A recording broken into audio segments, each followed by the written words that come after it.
It's great to see everybody here, dressed up. Everybody's wearing shoes. It's except for the people online. We have several hundred people online watching. I hope you're comfortable. This is going to be a really great program. I'm very excited. We got a chance to work with our colleagues at Wells Fargo on really a policy issue. Most people don't realize that the largest supporters of the National Housing Conference rarely, if ever, give us policy suggestions. We actually have to beg them when we have an issue where we know they have expertise. Everybody in NHC, it's one member, one vote. But to be able to really work on these policy issues with these people who are really, on the ground, on the front lines, making these mortgages is so valuable for us. And of course, the Urban Institute, second to none when it comes to research, particularly in housing. And it's been such a pleasure to work with Yannicka Radcliffe and before her, Elena Macargo, who has been such an incredible partner in so many roles. And Chuck will be introducing her momentarily. But I just wanted to thank everybody for being here and just put in a word for us to take a moment and think about how incredibly important this work is and how far we've gone, both negatively and positively. We always hear this statistic, which is so hard to actually wrap your head around, that the black-white homeownership gap, the minority homeownership gap, the number or the percentage of black homeownership in this country is lower today than it was in 1968 when housing discrimination was still legal. It actually goes back before 68 now. And research by both the Urban Institute and Freddie Mac have suggested that if we don't do anything, that will not change for 20 more years. And what's, I think, as horrifying as the fact that it's as bad as it was before the Fair Housing Act is the fact that we made so much progress and we lost it so quickly. And I think that's really a cautionary tale for all of us. And, we did a really good job of teaching people in the late 90s and very early 2000s on how to build wealth through home ownership, but we never taught people wealth management. And we never really warned, speaking for myself here as somebody who was out there preaching the gospel of home ownership at Fannie Mae, it never occurred to us that we really needed to prepare people to be aggressive in protecting what they were earning. And there was 100 years of experience behind us to tell us that was something we should worry about. And we need to do it differently, both in terms of building home ownership, but also in protecting that home ownership and wealth, and around the issue of sustainability, which is one of the 7 points of the Black Homeownership Collaborative. And I also think that it's important to recognize how far we've come in the last couple of years in really making this conversation something that is very broadly had. It's being had with much more openness and honesty than we've had it. That's not enough. Action is what counts, but it's an important start and it's an important foundation. And so I think this conference, it's called Catalyst for Change for a reason. And we want this conference to be a catalyst for real change. So thank you all for being here. It's incredibly important, and I'm looking forward to learning a lot today. We're joined by Chuck Bishop, who is Wells Fargo's head of diverse segments for home lending, and that combines the strength of our home lending channels, distributed consumer direct servicing, correspondent, and digital, by driving equitable homeownership solutions with a focus on ethnically diverse, low to moderate income, and first-time home buyers to achieve their homeownership dreams. And I think those are very important qualifiers for us to be focused on where we need to have the maximum impact. The Diverse Segments team celebrates 25 years of continuous focus on advancing sustainable homeownership, and that is a lot of rich experience from Wells Fargo to help us learn and plan for where we go from here. So with that, I'm happy to introduce our sponsor for today's event and a real expert in this field, Chuck Bishop.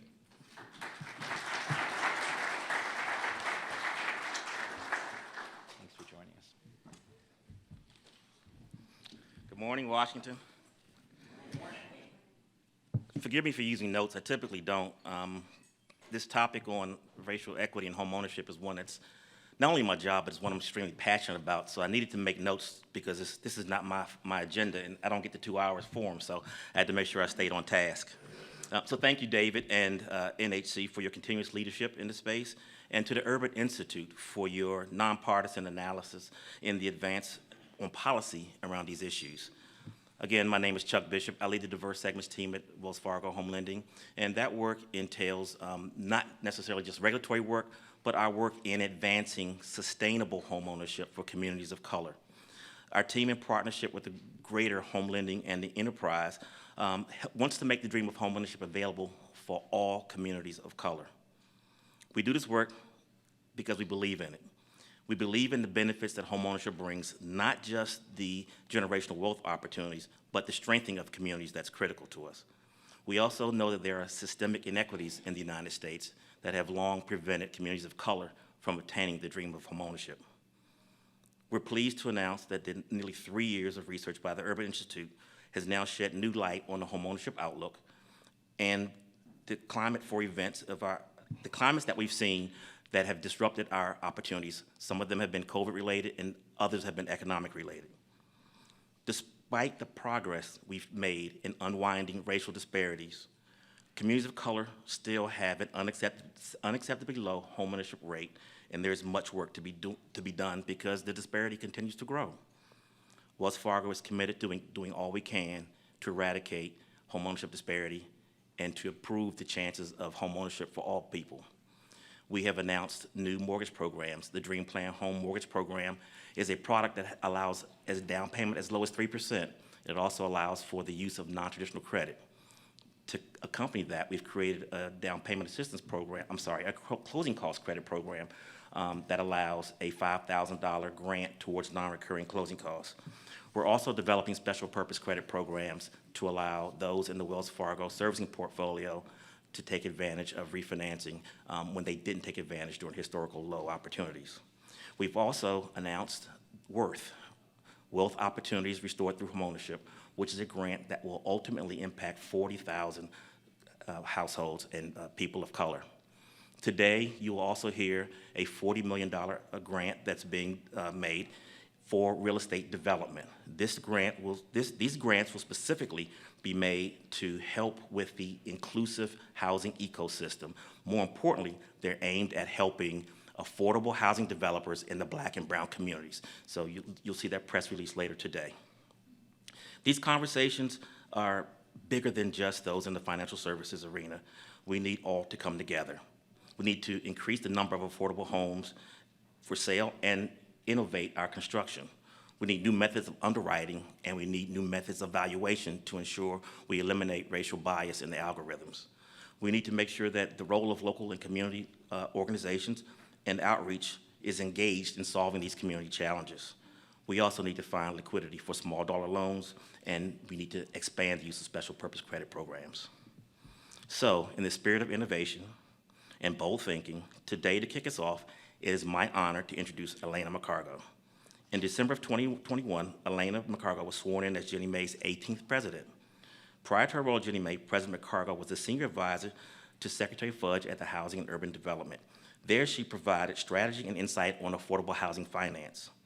President Macargo has led a long and distinguished career in Washington, where she was centrally focused on America's housing system and equitably and affordably allowing the service of capital and meeting the needs of the most vulnerable among us. Please join me in welcoming Elena Macargo.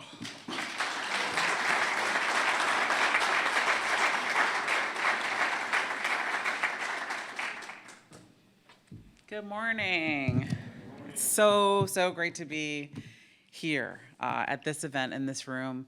Thank you for the warm introduction. I really appreciated that. And you know, it's been a journey and it's continuing, and it's great to be you know, in a place where not only am I researching and writing about what's going on in housing policy nationwide, but I'm actually now in a position where I'm actually influencing it and making change that I think is going to really help us meet the goals and objectives of the great work that has been done by the National Housing Conference, by Wells Fargo, with the Urban Institute, and this culmination of amazing work on wealth equity.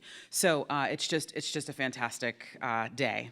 So I wanna, this is the final days of Homeownership Month. I've seen many of you around the country in different events and talking about this. I'm probably one of the only, or certainly the most recently, the only Ginnie May presidents who has done this much work on the equity stage for the housing finance system. And it's great to be able to do this from this perch because, when I was coming to Ginnie Mae, it was everybody knowing kind of my history, my work. I've worked in the housing finance sector for more decades than I care to mention. And, always found in that work that it was critical that the housing finance system was serving everyone right, and that we dealt with and understood the challenges, because if the capital is not flowing, people are not going to be buying homes. And so it is, while it's kind of in the background, the secondary mortgage market and Fannie and Freddie and what they do and what Ginnie Mae does, it is so critical because we literally are the fuel of funding that goes into, and at Ginnie Mae, in our case, government mortgage-backed programs through FHA, VA, USDA, and tribal housing, and the work we do with the investor community to ensure that liquidity flows is critical to meeting the needs of the people that we are all talking about in this wealth equity story. So it is, again, a distinct honor to work with the Biden administration and Secretary Fudge in this capacity, and to be able to talk about this from all aspects of housing. This morning, the Secretary Fudge is leading a delegation today in Poland. The World Urban Forum is underway, and it happens every 2 years. And I had the honor this morning, very, very wee hours of the morning, U.S. time, to speak on a panel with my esteemed colleagues at HUD from across the entire ecosystem. One thing that struck me was the Department of Housing and Urban Development is, we deal with everything from homelessness to home ownership and into the capital markets with the work we do at Ginnie Mae. The entire continuum, everything in between, public housing, housing vouchers, affordable rental housing, home ownership through the FHA program. And, it is just incredible to me that we are able to have and sit with a group of people and leaders, women leaders at HUD, who are leading the charge across the entire housing spectrum and really focused on equity and fairness and fair housing and fair lending. And we are doing our work with the great passion and power of Secretary Marcia Fudge in a way that really every decision we make, we are being forced to think about and making it part of our mission and our business to think about equity and what are the implications, what are the consequences, what can happen if we make this decision versus this one, who is it going to impact? And every single time that we do that, we find ourselves having some really incredible conversations and really exploring the impact that policy can have on communities, people, and neighborhoods all across this country. As you know, cities and counties of every size are experiencing shortages of affordable housing, rental housing, workforce housing, home ownership opportunity housing. All of that is really difficult to come by all across this country. Rents and home prices have skyrocketed. Interest rates are high. Families, teachers, workers can really not afford to live in the communities where they're supposed to be working and not able to thrive in those communities. And we're just seeing so many people have to move further and further out and further away from work, and it's creating all kinds of issues that we are really hoping to try to address in the work ahead. The COVID pandemic really has shined a light once again on many of the disparities, and we've heard about that for the last several years, about who was hurt by that. But one of the things, and I was just speaking to David and some others about, that we learned is that this pandemic has widened what was already a very terrible, persistent racial homeownership gap and wealth gap. And that is an unfortunate consequence, but we also know that there's a lot of work going on right now through the administration and led by Congress with the CARES Act and other things that happen through the pandemic to get funding out to cities and local communities and to really help families and people get out of whatever distress they were in during that period. This is going to continue, and we can't lose sight of this even though we're kind of getting over COVID. We cannot forget and leave those families behind. Last week I had the pleasure of speaking at the Harvard Joint Center's launch of their State of Homeownership in America report that they put out every year.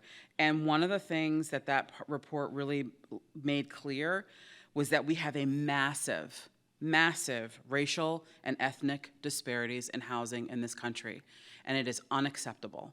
And I know everyone in this room and who's doing this good work from whatever seat you sit in, you know this, and I think we all are just trying to find ways to solve that problem, and that we have to do it now. It is urgent. We are even late to the game and some of the things that we're putting into place. But you got to start somewhere, and we need to keep going. And there's so much to do. It's going to require some federal intervention, of course, and the federal government has put millions, if not billions of dollars into cities and states around the country to help them really grapple with the affordable housing situation, whether it's through state-funded programs that help with down payment assistance or really trying to get them to distribute funds and grapple with the housing supply constraints that we're seeing in all corners of our country. And so this is a really important thing where local, state, federal, and private industry leaders have to share in innovative ideas to solve what is some of the most complex issues of our country's time, and also issues of housing affect every single person that walks on the foot of our country. I mean, it is not just an issue for the wealthy, it's not just an issue for the low income, and it's not just an issue of the homeless. It is an issue for every single human being, is where they live and where they can lay their head at night, and that dignity that they have when they are able to do that. And so dealing and grappling with this at every angle of the work, which is what this room brings together, just looking around here and knowing so many of the faces I'm seeing, whether you're a builder. I love to hear about the developer announcement that you guys are making. How do we start to bring equity to all the aspects of this huge and massive ecosystem that has to serve the American people? That's what we're trying to make sure that we're focused on. Very early in the Biden administration, President Biden began addressing how Black families have faced systemic barriers to wealth building and housing discrimination. On day one, he put out his executive order on equity. On day 2, I think, he put out a massive mandate to the Department of Housing and Urban Development, specifically around fair housing and redressing our historic discriminatory practices in this country. Not only have we thought about this around the need to create new affordable opportunities for first-time home buyers to buy homes, but we also have to ensure that existing homeowners can keep their homes. We will not solve the problems of the racial homeownership gap if we have if we're losing homeowners through foreclosure and people are unable to afford or stay in their homes that they've already purchased. So we've been really tackling this issue on multiple fronts. One, I will just say, and it's the first work that I did when I arrived working as senior advisor to Secretary Fudge, was the focus on the number of people that were going delinquent on their mortgages during the pandemic and finding solutions. And we worked with an interagency group, including FHFA, including VA, USDA, rural housing, and in the Indian Tribal Guarantee Program to make sure that we put policies in place that would really ensure that through the cycle that people would be able to stay in their homes, really executing on the forbearance plans that came out of the CARES Act, but then also caring and feeding for those people that were in forbearance, not making payments for months and ensuring that they did not end up in the foreclosure cycle. That so far has been very successful. The forbearance program was a huge success, and the loss mitigation programs that followed have been incredibly helpful in ensuring that FHA and others had the tools and servicers had the tools to be able to service and keep those people who are experiencing distress in their homes. There is still a lot of people that are delinquent, and some people, in some cases, almost 2 years behind on their mortgage payments, disproportionately FHA and VA, and also disproportionately Black and brown people that are still in the worst phases of this, hanging on and trying to get back and caught up, and really working with the mortgage servicing community to try to keep their homes. And we cannot lose sight of that. To my point of sustainability is critical. We cannot lose homeownership that has been gained. There is no room for that because of the gaps that we've already experienced. The other thing we've been working on, and I wanted to mention, was the work that we started with the Biden administration that President Biden has tasked Marcia Fudge to do, which is to look at property appraisal bias. It's been interesting as I've sit here. I was someone previously when I was at the Urban Institute and a lot of my work who wrote about what are all the solutions, what are the plans we need to have in place to be able to solve this racial homeownership gap and wealth gap that we see in this country. And, we had to look at, there is a lot of parts of the system that need repair. And the housing finance system is included in that. The mortgage lending system is part of that. Small dollar loans, I heard mentioned earlier, we need to figure that out. We've got some real problems there. There's so many pieces and parts, and the plans I know that the Black Homeownership Collaborative and other groups have been looking at have really shown a light on the granular pieces of the system that have to be addressed. There are many.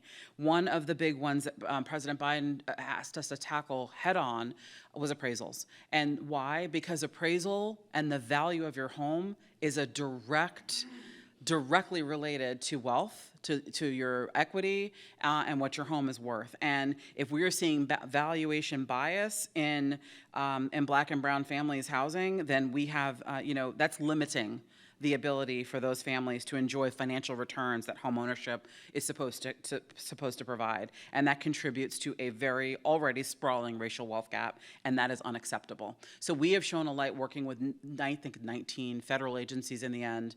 We're part of this, from the Department of Education to the Department of Labor and everything in between, along with some of the independent agencies, the OCC and others, to really tackle the appraisal industry writ large and all the issues there, and that was called the Property Appraisal and Valuation Equity effort, or PAVE. And PAVE has delivered its first report to President Biden. Very proud of that work, and really what was stunning is just how vast. Again, you think of its appraisers, it's a valuation. There's it's a process, but there are so many pieces in the appraisal system that need to be touched, including who are the appraisers. And looking at the ways in which you can become an appraiser. How do you get certified? Apprenticeships, all of those things that the Department of Labor and Education both needed to look at, because the country has an aging appraisal industry that is 97.9% white. And if you need an apprentice and you're a young Black or Hispanic person and you need an apprenticeship to be able to get into that, those are really hard to come by if you don't have a connection, an uncle, somebody in the business. And if you're not white, it's very difficult to find those people and have them spend the time with you to be able to get into this trade. So lots of issues, from the structure of the industry itself to the actual work and how appraisals are done, and subjectively or objectively or not, that were findings of that. And the appraisal subcommittee and the work of HUD will continue as they look to build solutions on data and really try to help grapple with this issue from a number of fronts. So I encourage all of you to go to hud.gov/PAVE, and you can read the report. It's a pretty incredible piece of work, and very vast and far-reaching, and I think it's a great opportunity for us to attack one piece of the system in a way, while everybody's working on all the other pieces as well. Just want to say something about Ginnie Mae real quick, specifically, and that is that we have been really focused on how Ginnie Mae can play a role in ensuring that those communities that we're trying to serve have access to the government mortgage systems. There has been lack of access is one of the critical drivers of lack of equity and lack of opportunity. And so making sure that we have a housing finance system that's accessible to all, to more people who are serving the people that we're trying to reach in rural communities, in tribal lands, in low to moderate income sectors.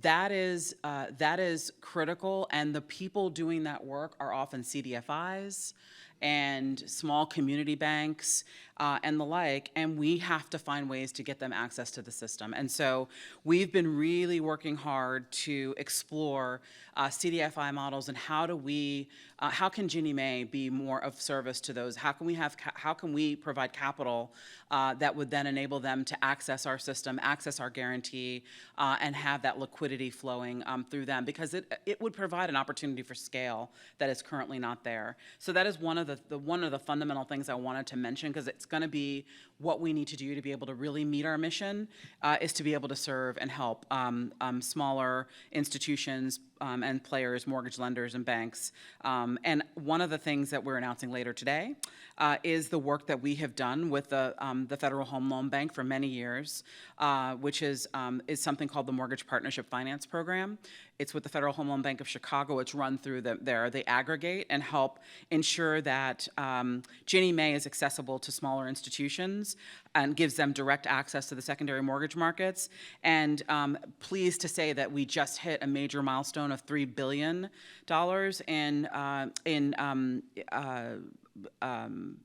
access or program value through this Federal Home Loan Bank program, and we need to do a lot more. So we're looking to see how we can expand that program, get more of the Federal Home Loan Bank system involved in that program.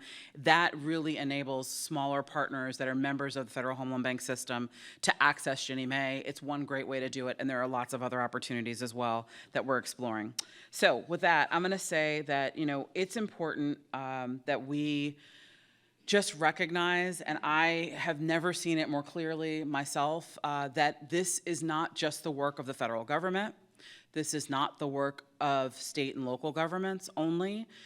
It is not just the work of the banks or the non-banks and in the lending community. It is not just the work of the home builders. We all have to get together and do this work together. There is only going to be progress if we are looking at this and kind of looking at the North Star together. And I believe, from what I've seen over the years of this, especially the Black homeownership work, and looking at the racial homeownership disparities specifically, it's incredible to see how many stakeholders have come together in different ways from whatever seat they're sitting in. Coalitions have been built and formed. Work is happening in the local community. Work is happening on the national stage. Work is happening in the federal government.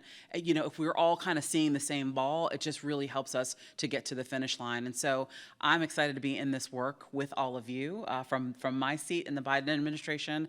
And I really, really look forward to collaboration further with all of you as we think about how we can make access to the housing finance system of this country much more equitable than it is today. That includes the FHFA recent announcement on equitable housing finance plans for Fannie Mae and Freddie Mac. We need them to be participating to make this work happen. It cannot just be the government's mortgage programs that disproportionately continues to serve low-income people and people of color.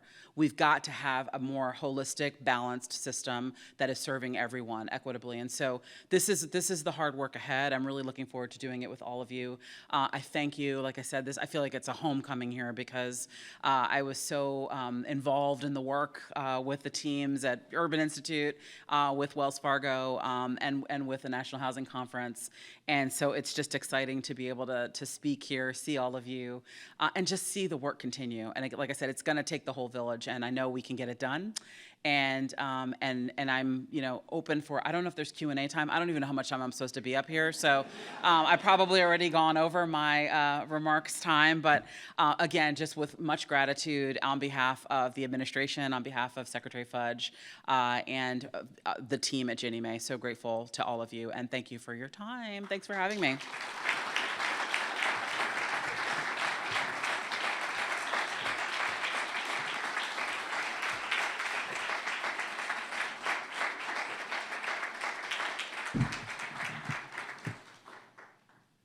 Thank you, Elena. I could listen to you all day long, but my staff would have a nervous breakdown and people would be scurrying to redo it. But it's we'll be hearing so much more from you, and I really appreciate your work and the 18 to 20-hour days you do for us.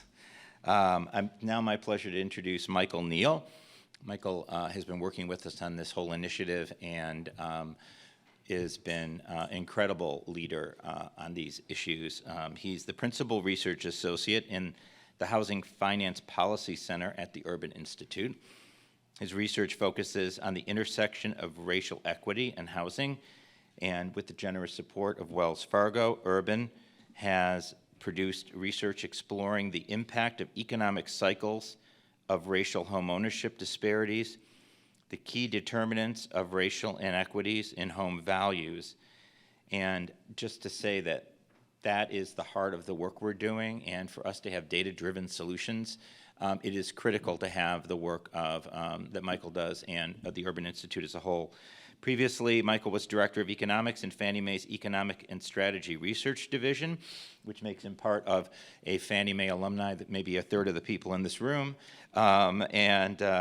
He was also Assistant Vice President in Economics and Housing Policy Department at the National Association of Home Builders. And I also will add, I don't usually do educational bios, but this is so impressive, I'm just going to do it anyway. He has a bachelor's degree in economics from Morehouse College and a master's degree in public administration from the University of Pennsylvania. He's also studied finance at Princeton and economics at the University of Oxford. And I'll say something about Penn is I took a week-long finance course there, and my brain hurts. So congratulations, and I'm glad to have you here.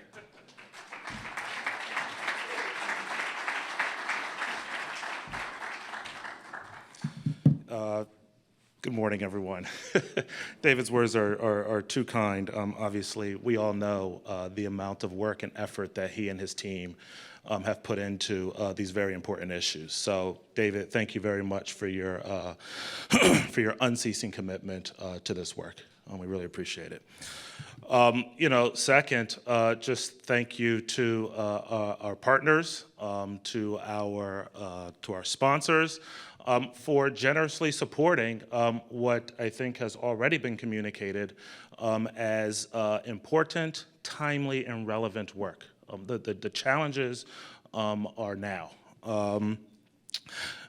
And at the same time, thank you to all of you. If no one else was in this room, there would be no one to really talk to and engage with and develop energy around this work. So thank you to you for being here in person and to everyone who is chiming in virtually. So let's just, over the past few years, again, under the support of Wells Fargo, we have looked at racial wealth inequities and focusing not just on the challenges associated with achieving home ownership, but also the disparities and the inequities around the benefits of home ownership as well. As we know, the promise of home ownership is immense. It really does represent a piece of the American dream. And we also know that home ownership can boost wealth for a household and for communities.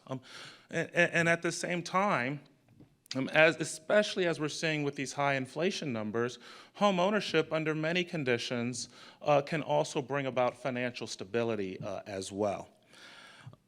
But at the same time, we know the statistics. We know that households of color are less likely to own their home.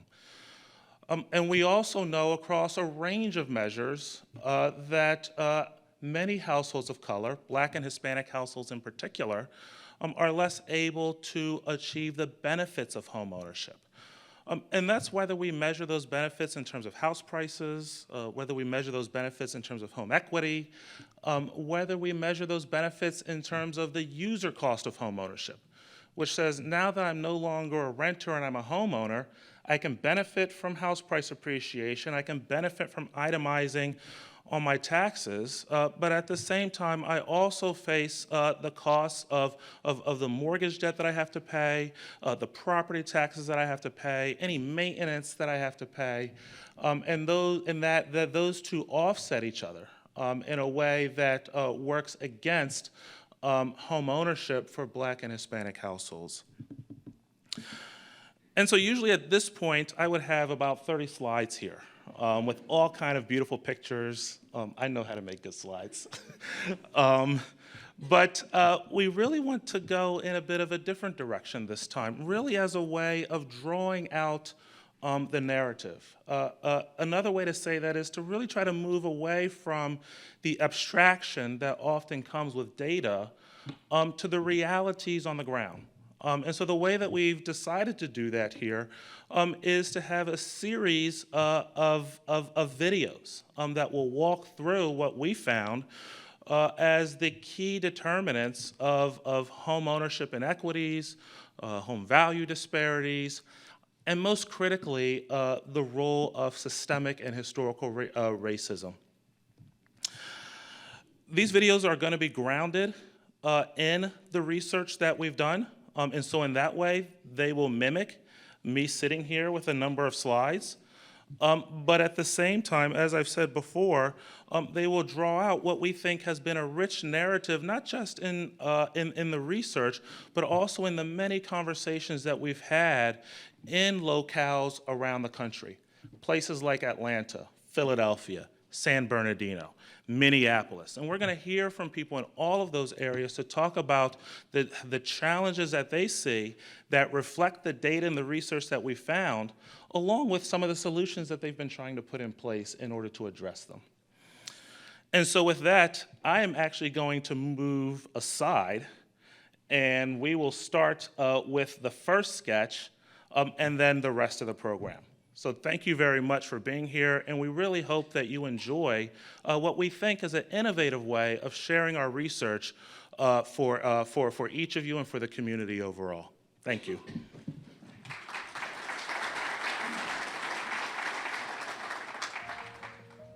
Homeownership is the embodiment of the American dream.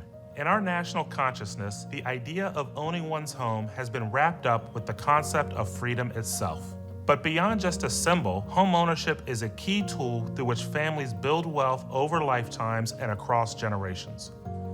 In America, the odds of having a dignified life greatly reduce if you don't have wealth accumulation. Your housing stability is one of the biggest indicators of your quality of life. There's equity that you're building in your home, and that equity can help to pay for starting a business, for sending your kids to school, for sending yourself to school. It can really be something that changes the trajectory of your family. In the United States, we have a growing racial homeownership gap that should be narrowing as we move towards equality and equity and opportunity. But unfortunately, we're seeing the racial homeownership gap get worse.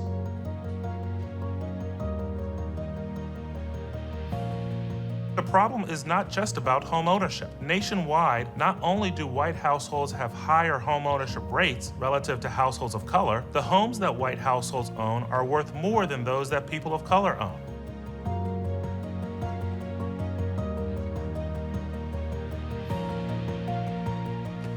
Furthermore, homeowners of color borrow more than white homeowners do in order to purchase a home. This means that they have less home equity than their white counterparts, even when the homes themselves are valued the same. There are so many families, especially families of color, that have not had the opportunity to participate in the great American dream of homeownership. These communities have been left behind for so long, it's going to take a long time to catch up.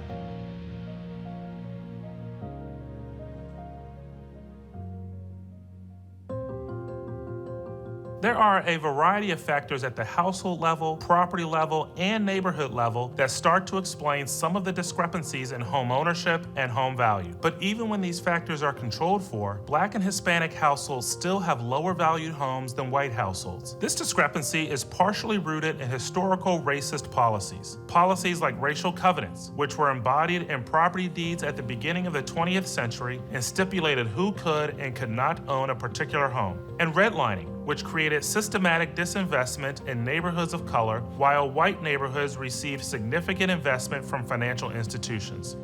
When my dad got out of World War II, he was able to get a near zero down, low cost loan from the Veterans Administration and buy a home. And if you were a soldier of color, you weren't able to take advantage of that financing because federal government programs wouldn't invest in a neighborhood that had even one family of color. When you look at the history of redlining, because of over a century of disinvestment, those neighborhoods stayed poorer. They were more often communities of color, and so the ramifications continued to play out. The same communities that were redlined historically are where homes that are in a state of disrepair and need some rehabilitation investment are the most concentrated. The appraisal industry has historically and continues to this day to undervalue the assets of homes that are in these communities. Racist housing policies and practices continue to this day, and they impact the discrepancies we see between white households and households of color at the household level, the property level, and the neighborhood level. These are persistent and damaging trends which will only be made worse in the years ahead by factors like climate change.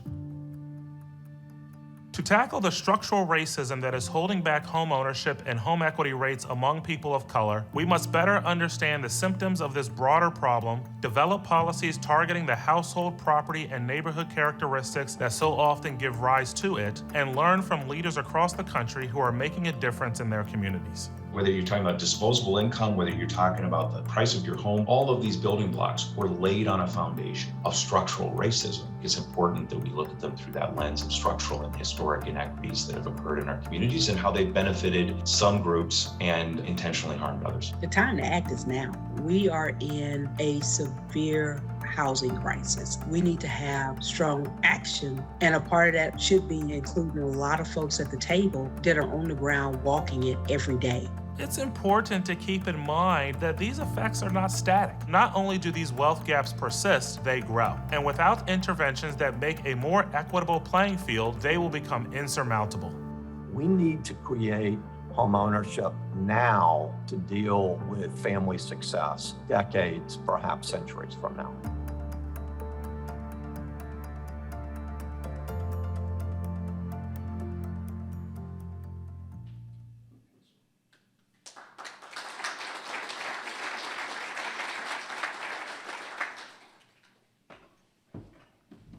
Wow, well, that was something. At this point, we're going to have a panel discussion, and I'm pleased to welcome our panel to the stage. Our moderator, Daniel Hornung, he is with the White House and is Special Assistant to the President for Economic Policy at the National Economic Council. Daniel most recently served as a judicial law clerk to Judge Merrick Garland, some of you have heard about him, when he was on the U.S. Court of Appeals for the DC Circuit Court. He also, in the Obama-Biden administration, served as a special assistant to the president and senior policy advisor. He was focused on climate policy, economic policy, and judicial nominations. And prior to that, he worked in the Office of Management and Budget. He's a native of Chicago and was also a fellow at Chicago CRED, an organization focused on reducing gun violence and creating economic opportunity in Chicago neighborhoods. He has a JD from Yale Law School and a BA in economics in political science from Yale College. We call that the Michigan of the East, where I'm from. And I'd like to welcome as well Luis Padilla with NAREP, National Association of Hispanic Real Estate Professionals. He's also the co-owner of RE/MAX Oceanside Realty. Lisa Rice, a member of our Black Homeownership Collaborative Steering Committee and president and CEO of the National Fair Housing Alliance. Jerry Conter, who's a Georgia-based builder and is the chair of the National Association of Home Builders, and Dr. Vanessa Perry from George Washington University, where she is professor and associate dean for faculty and research at their School of Business. So if we could all come up, and really looking forward to a robust discussion. Thank you all.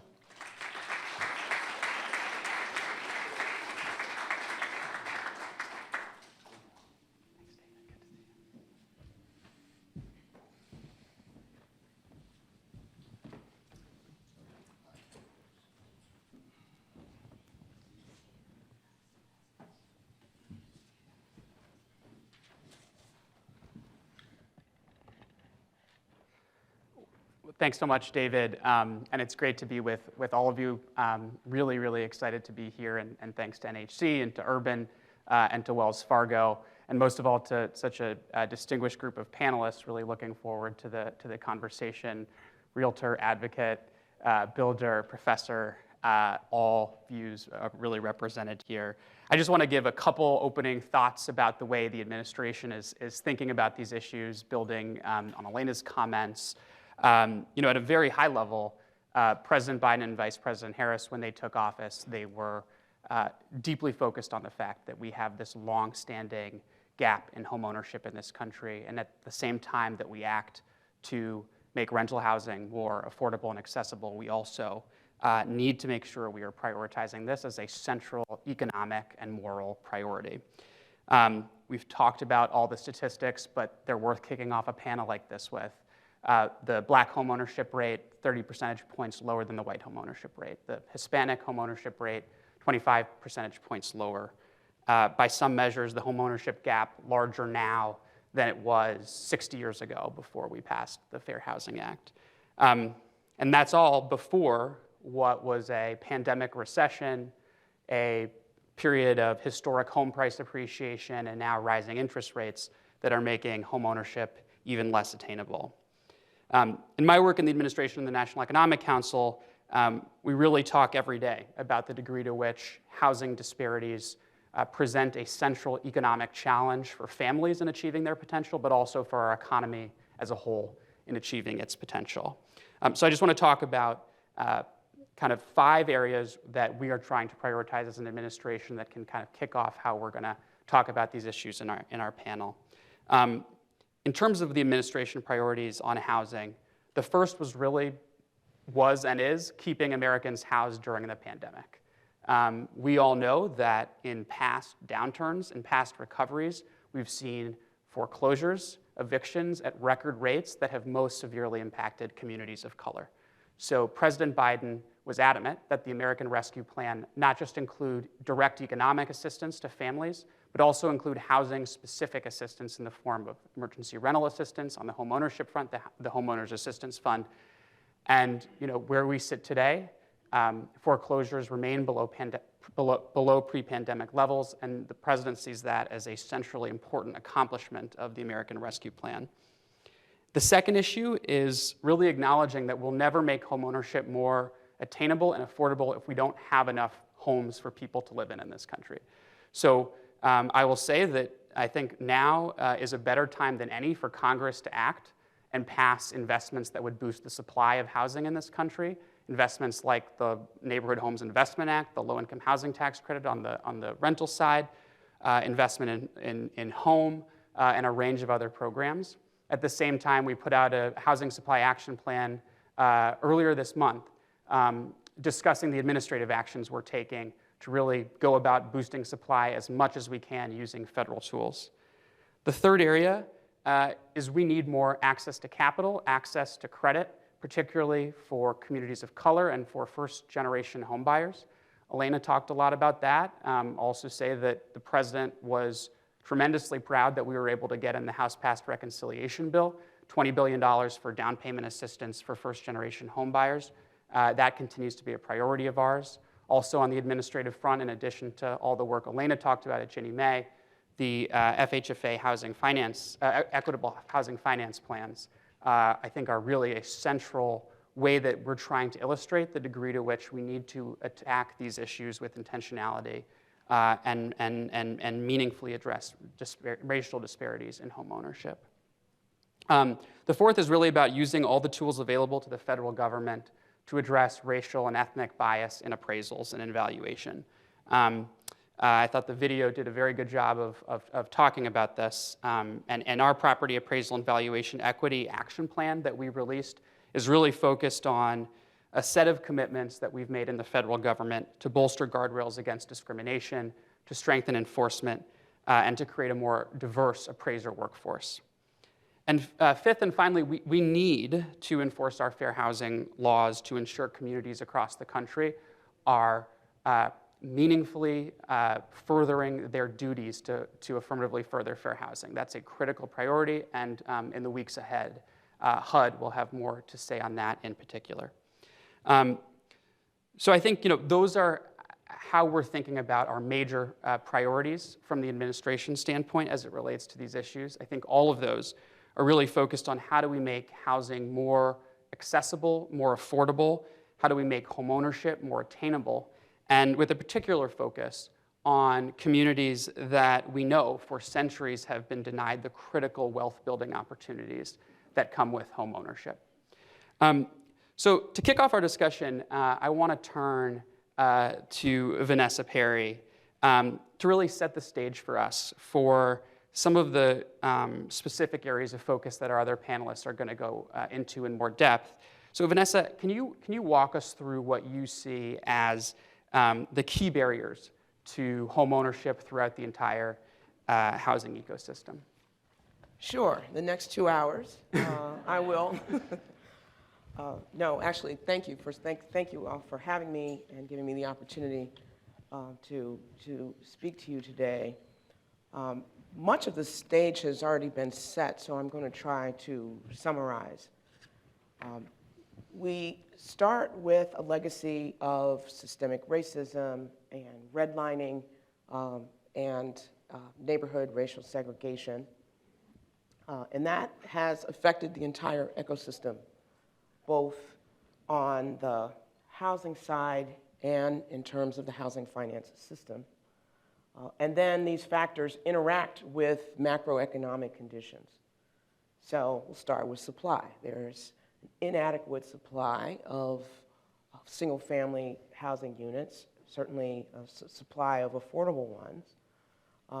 And that gets exacerbated by neighborhood racial segregation. Builders are facing such high cost of production that they literally cannot produce units that are affordable by the time they hit the marketplace. And supply is also constrained by these archaic, unnecessary, in many cases ridiculous zoning restrictions that limit the spaces and characteristics of properties, so that limits the supply as well. So when you have these supply limitations, then you end up with skyrocketing house prices. 20% up in the past year, and many areas have seen appreciation much higher than 20%. And so, what does that mean? That's even more of a constraint on people who are struggling to afford homes.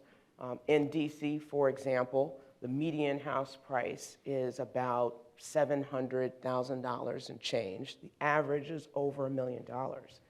So a household needs to earn about 2 times the local median income, which, by the way, is really high here.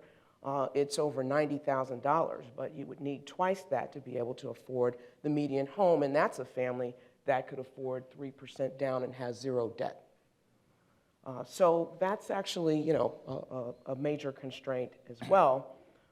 And then last but not least, we have the media touting the seller's market. And while this is good news for many sellers, for homeowners who are Black or Latinx or living in minority neighborhoods, as we've just seen, they're realizing lower appraisals and lower home values in a systematic way. Marry those supply issues then with challenges in the mortgage market. Black and Latinx mortgage loan applicants are significantly more likely to have their applications rejected, with the #1 reason being debt-to-income ratios. And we know that those higher debt-to-income ratios are a function of disparities in labor markets, as well as lack of intergenerational wealth transfers. And so people of color have lower incomes and higher debts. Makes it harder to qualify. When Black and Latinx applicants are approved, they end up paying higher costs and fees. They pay higher rates because of risk-based pricing, loan-level pricing adjustments. They're more likely to receive FHA and VA mortgages, which are more expensive over the life of the loan. They're also, these borrowers are also less likely to refinance into more affordable products over time. And there's evidence that both Black borrowers and residents of minority neighborhoods actually pay higher property taxes relative to similarly situated others. So over time, one estimate is that that's approximately $13,000 more over the life of the loan that eats into the equity that gets built. So with less equity accumulated for homeowners of color, coupled with lower home values, it really means that there are fewer returns to home ownership, fewer returns to investment for Black and for Latinx home buyers when they are able to buy homes. So I'm looking forward to this discussion where my distinguished fellow panelists will address the federal interventions, what's working, what's not, what's needed to try to deal with these disparities. Great, thank you so much. Let's dive right into the first part of that set of challenges you identified, which is on the supply side.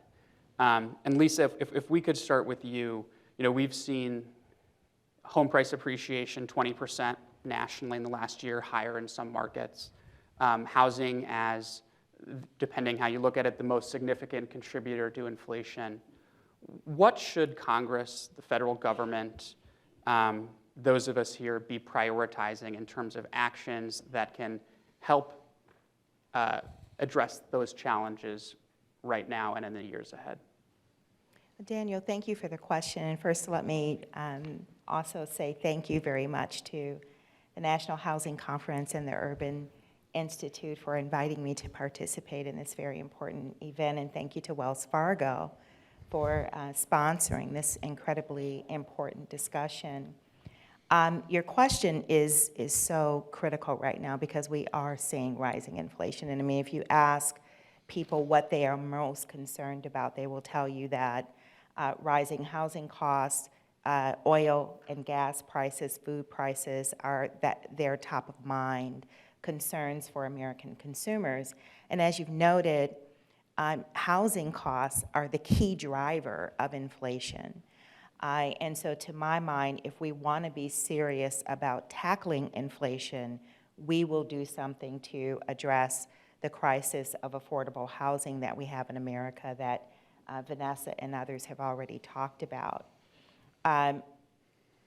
The Federal Reserve, I think we have to recognize, does not have the adequate tools to address the crisis of affordable housing. And if our strategy is to rely on the Federal Reserve to use the primary tool it has, which is increasing interest rates in order to tackle the problem, I think we're setting ourselves up for a recession and failure, quite frankly. We're not going to achieve the goals that we think we need to achieve. So to me, the smart strategy is to start now to build a multifaceted strategy that addresses the factors that are driving up housing costs. And you've heard President McCargo and you've heard Vanessa Perry talk about some of those. Low affordable housing inventory, record competition from corporate investors, restrictive zoning ordinances, and very cumbersome and costly permitting processes, supply chain disruptions, and other challenges. And I think, Daniel, that we can begin to address a lot of these challenges immediately in the reconciliation bill. We can include provisions in the reconciliation package that can help target resources to communities and jurisdictions that have very strong, viable, fair housing plans that address housing, both housing inequality and also addressing things like removing restrictive zoning ordinances, streamlining the permitting process, to make housing more affordable. I mean, some communities, before a builder even breaks ground, they've spent $90,000 on one unit. That's utterly ridiculous. So jurisdictions that have very strong fair housing plans that are addressing these kinds of systemic issues should, in my mind, be prioritized for additional funding to help address these issues. The Community Restoration and Revitalization Fund would provide additional funding for communities, again, with strong fair housing plans to help them increase affordable housing development in rural and other underserved areas. Support for programs that assist first-generation home buyers would be critical because that's an important equity issue. Support for coordinated fair housing activities to help jurisdictions build and develop and implement very strong fair housing plans would be critical, because the thing that we've heard from jurisdictions when it comes to addressing these kinds of fair housing barriers is they don't have the expertise on their staff. So we're telling them, we want you to address these systemic impediments to fair housing, and their jurisdictions are saying, we don't have the expertise to do that. So in the reconciliation package, we can provide jurisdictions with that expertise that they need in order to tackle some of these very entrenched systemic challenges. So Daniel, that's what I think we need to do. It's an immediate opportunity, and if we don't take advantage of it, to me, it's a lost opportunity that we may never get back. Thank you, Lisa. And I will say that the administration certainly agrees with you. The president in his Wall Street Journal op-ed recently noted the degree to which investments in housing right now could help solve what are really macroeconomic long-term challenges that we face. So thanks so much, Lisa. Jerry, I want to go to you next. Lisa talked about building costs. And I'm hoping you can talk to us a little bit about what builders are doing, but also what the federal government, what state and local governments, what others can do right now to help start to bring down the cost of building and what that would mean for the challenges that we're all here discussing.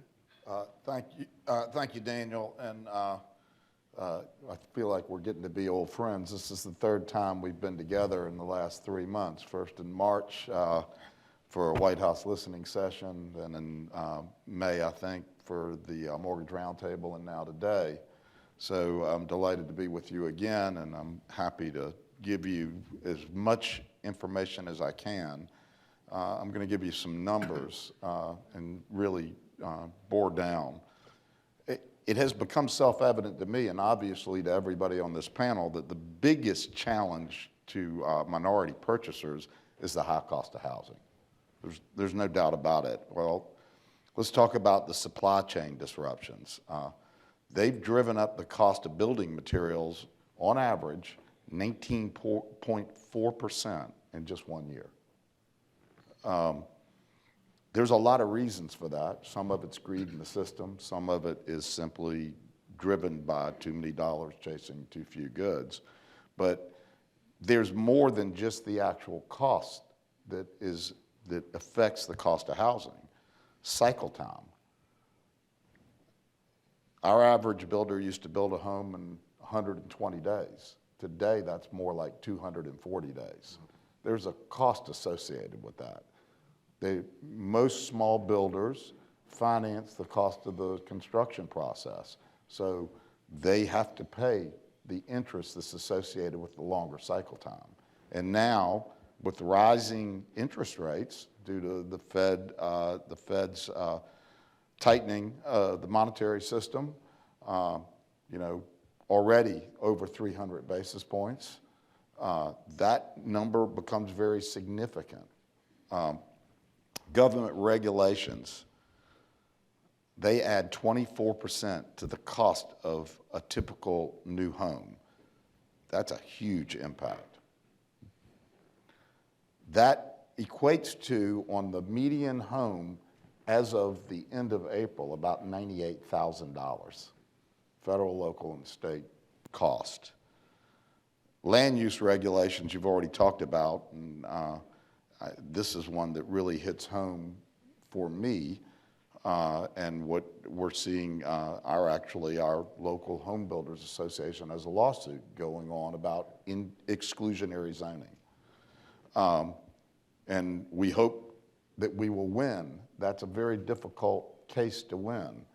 But the fact is, whether it is intentional or just disparate in nature, it still really is against the law. It's against Fair Housing Act, and we believe that every one of our members wants to build as many homes to as many people as possible.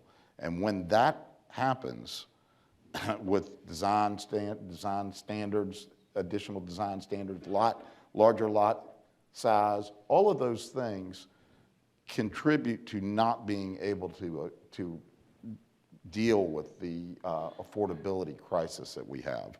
I was so pleased that these first two speakers led the way, because they covered a lot of the ground that I would have done. Vanessa, the first thing you said was the cost of housing is the biggest barrier. I agree. We agree 100%.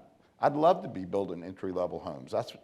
I started my career 45 years ago building entry-level homes, mostly financed through FHA and VA financing. I can't do it now. It's an impossibility. There is no such thing as an entry-level home right now. So let's talk about some things that we could do to help.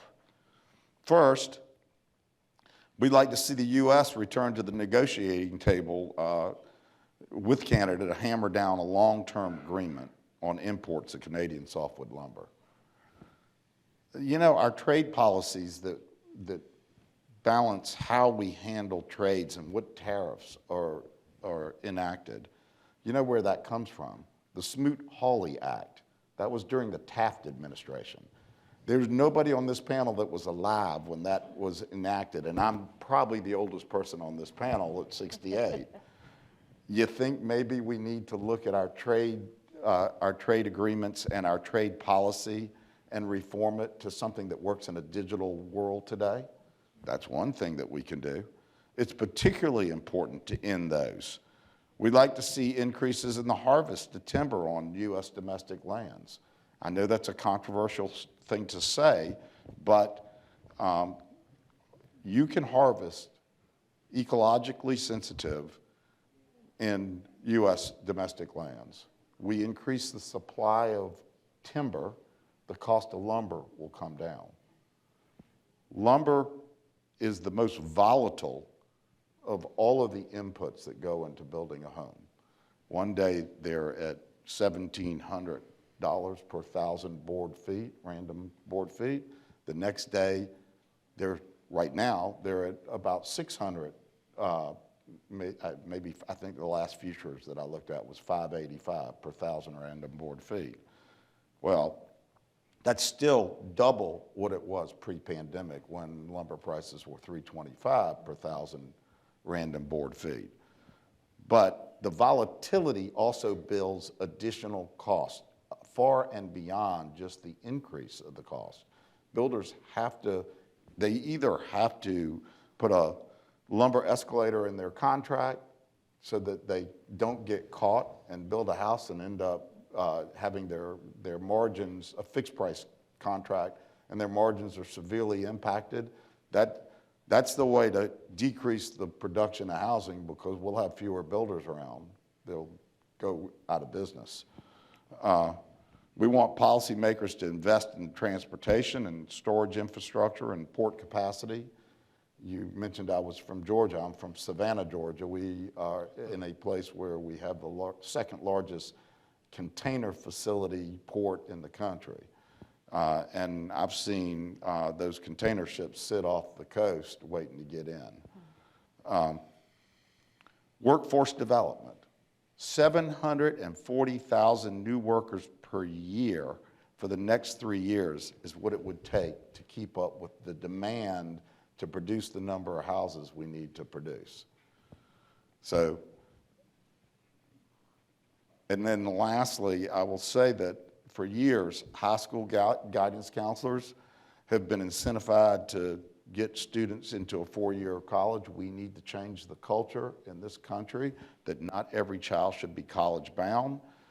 It is absolutely provable that students that enter the trades can earn more with less student debt and have a career and ultimately a pathway to entrepreneurial ownership of their own business. Why are we not working on trying to change that culture?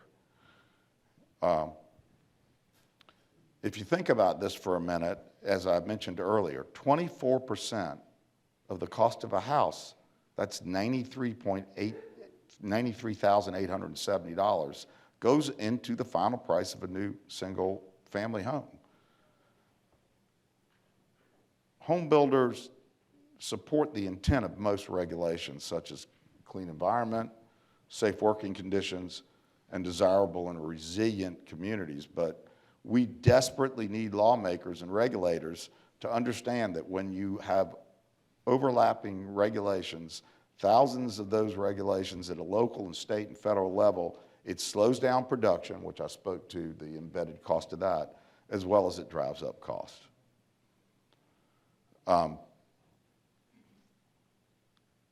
I think I've covered pretty much a plethora of items that are affecting the cost of housing, but it's unsustainable if we don't change some of our policies under the guise of protection of the health and welfare of the public, because we are doing that. And one last thing that I would add.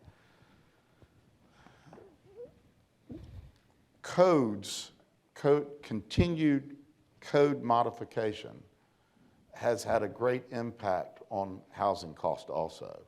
And current codes, if you've built a house in the last 5 years, you're already building to codes that are very sustainable. If you compare the sustainability both from an energy standpoint of consumption as well as the viability in natural disaster, under the current codes we have, they are significantly different than what we had on homes that were built 10 years ago. If we continue to raise those regulatory burdens on that small portion of new homes, if we're building right now about 950,000 single-family homes a year, and we have 120 million existing housing stock, and we continue to make it more expensive with code reformation rather than spending money to improve the existing housing stock, that gap between the cost of a new home and an existing home increases, and you drive more people to non-environmentally sensitive homes in existing housing stock. If you want to make the best improvement on sustainability and energy consumption, you need to improve the existing housing stock, not put the burden on new houses. That's my last thing. Thanks so much, Jerry. Luis, I want to bring you in. Can you talk to us about the conversations that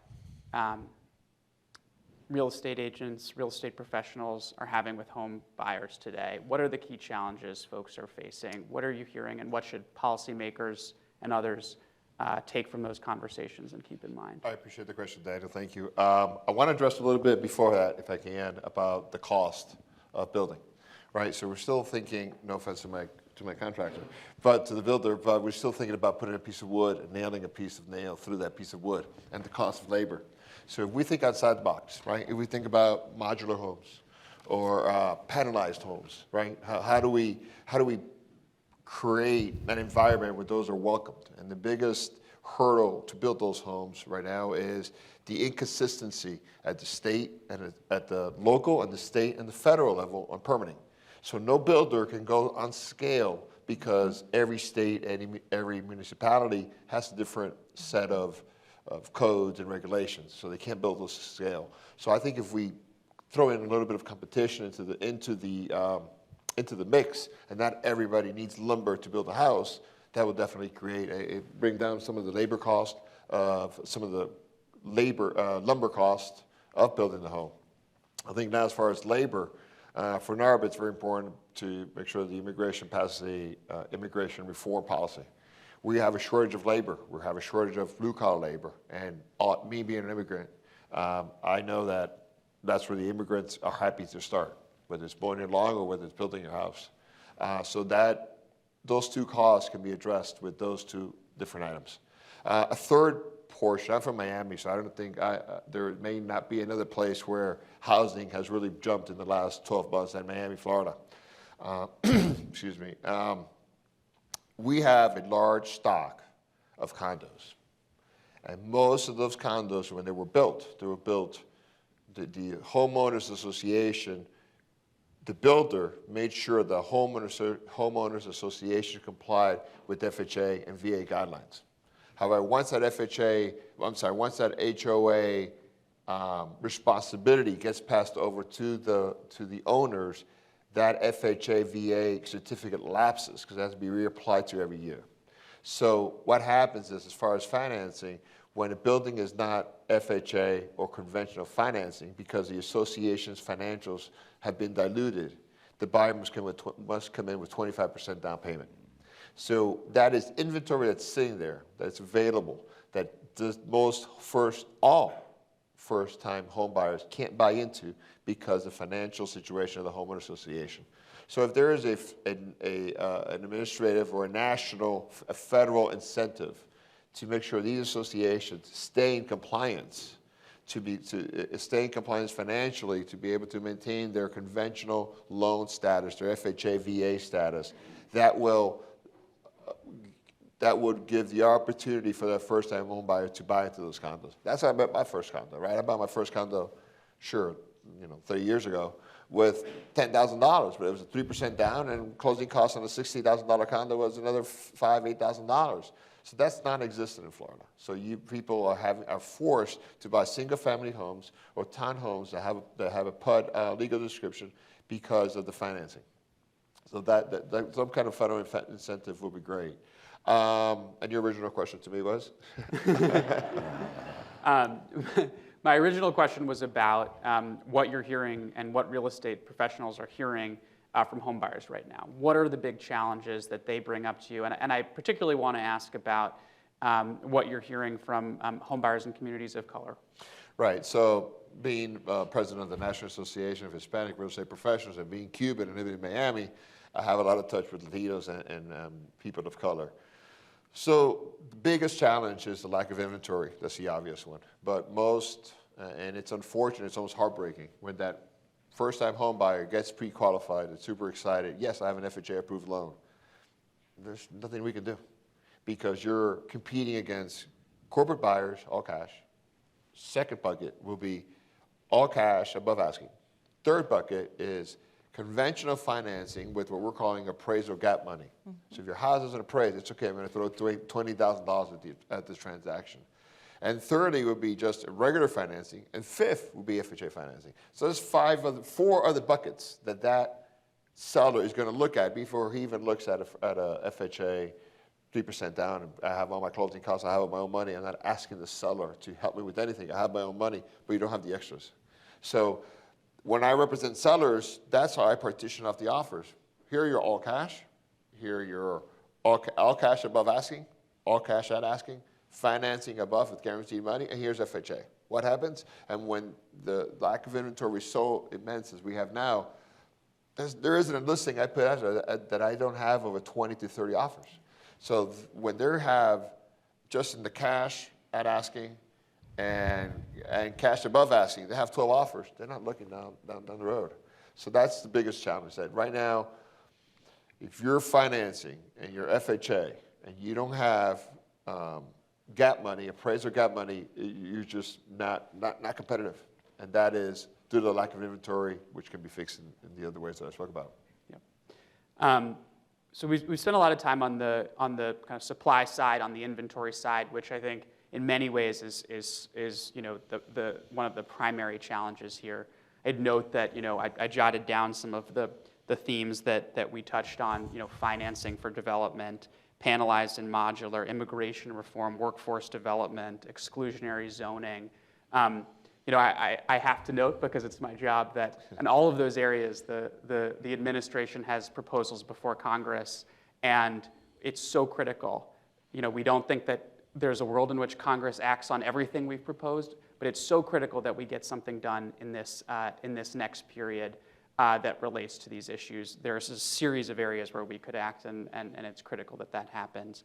I want to talk about next the access to credit, access to capital side of the equation now that we've talked so much about supply. Lisa, if I could turn to you, the National Fair Housing Alliance had an exciting announcement, I think it was last week, related to special purpose credit programs. And I'm hoping you can talk a little bit about the work your organization is doing there when it comes to promoting their use, but also what role you see special purpose credit programs playing in helping to narrow homeownership gaps in the years ahead. Sure, Daniel, thank you for the question. You're right. Last week, the Mortgage Bankers Association and the National Fair Housing Alliance rolled out our special purpose credit program toolkit, and we've been getting rave reviews about it, which I think does us very well. I see Steve in the audience here from MBA. So when you look at all of the barriers in the marketplace that we've talked about, it's very clear that consumers are going to need some extra help to get them over the hump, and special purpose credit programs can do that. In fact, I was talking to a builder, I won't mention the builder's name, but talking to the builder who is thinking about and wants to work with us to put in place a special purpose credit program so that consumers can get homes. Can I say parenthetically, I live in the District of Columbia. The only way I was able to buy a house was because I built it in partnership with a developer. I never could have purchased a home. I never would have made it. And so it's heartening to see that builders want to put in place special purpose credit programs as well. Special purpose credit programs are viable. They're allowable under the Equal Credit Opportunity Act. If you design a special purpose credit program that comports and complies with Reg B and the Equal Credit Opportunity Act, it will also comply with the Fair Housing Act. What that means is you can't develop a special purpose credit program that targets communities of color or single family headed households or people with disabilities that is predatory and discriminatory. So you can't use special purpose credit programs to do that. But if you put together a legal program, it does comply with the Fair Housing Act, and HUD just issued guidance along those lines. And so they really are, if used, if we can scale them, they will probably be the single most important factor that will contribute to expanding housing opportunities for underserved markets. That's great.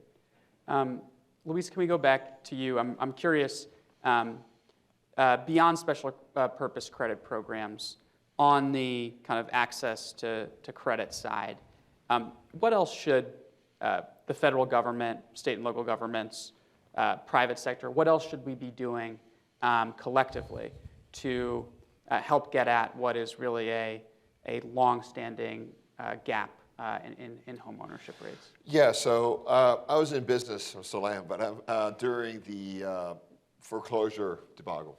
And during that time, Fannie Mae and Freddie Mac had what they call the first look. So for the first 2 to 3 weeks that house was on the market, only first-time home buyers were able to purchase that home. It wasn't an up buyer, it wasn't somebody improving their situation. That buyer could have not owned a home for the last 2 years. So for that first look, that was a national incentive, federal incentive, I think really helped us really get a lot of first-time home buyers into homes. So I think by being able to block out temporarily the corporate investors, the local investors, and even the move-up buyers, but giving the opportunity to that first-time home buyer is huge. Unfortunately, there's a lot of, due to sales prices going up, at the same time, rental properties have gone up. And what's happened is I have a lot of buyers that come to me and say, great, I've just been pre-qualified for $300,000 because my rent went up, so I know I can afford $300,000. I can find them a condo, but you can't buy it because it doesn't have 25% down. But I can find a townhome within a 50-mile radius of Miami for under $300,000. Starting price point in our city, which is less than DC, but it's at $450,000. It was half that last year. So I think creating some kind of pause period for anybody that is not a first-time home buyer, that could be a federal incentive, would help, because I think the cash buyers, those who have, are gaining more. Those that don't have are receiving less. A lot of those buyers are having to move out of the state or move just out of Miami because they can't afford the rent and they can't afford to buy. Thank you.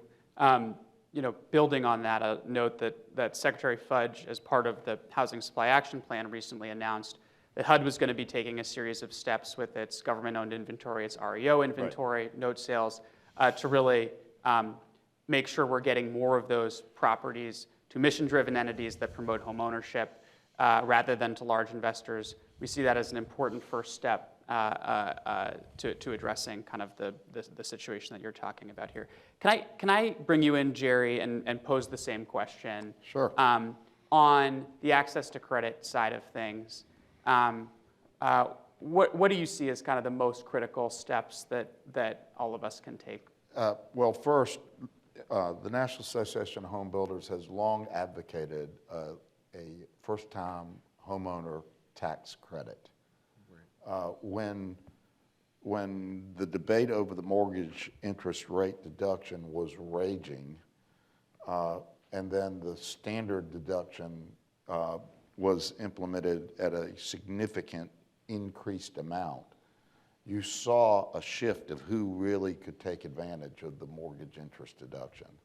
Basically, it only affects the rich now.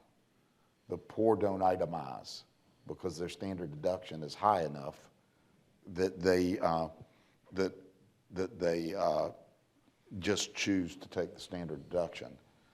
Well, not only are the beneficiaries only on the higher income level of the population, but the amount of money going into housing was greatly reduced, significantly reduced. If we took the amount of money that we used to fund in the mortgage interest rate deduction before the standard deduction was increased, and you put it towards down payment assistance by giving a tax credit that can be monetized for first-time home buyers, you will create a lot of access because down payment accumulation is the biggest problem, even more so than credit rating or the rate structure itself. It's the accumulation of that down payment that is major. So that's what we have advocated for, and I would hope that the administration would greatly consider that. Thanks, Jerry. I think I mentioned this in the opening. I think another critical thing that has to be added on here is first-generation down payment assistance. Right. Absolutely. Which would go a long way in not just promoting home ownership, of course, but I think research from the Urban Institute and others have shown would also go a long way in helping to narrow some of the racial homeownership gap issues that we're here today to talk about.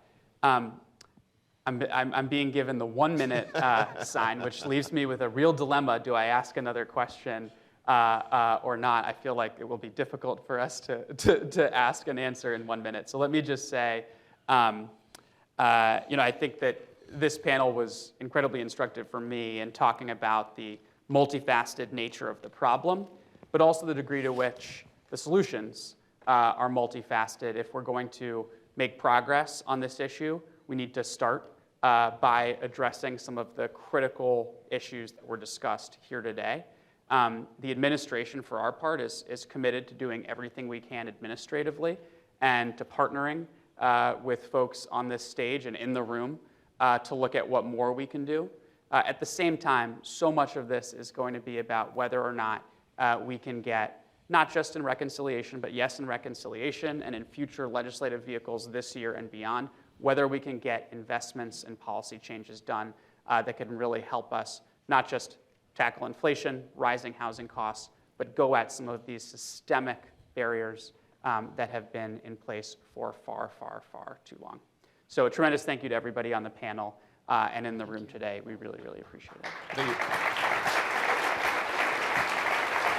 Thanks so much. Pleasure, man. Thanks so much. Nice to meet you. Nice to meet you. Great to see you. Yeah.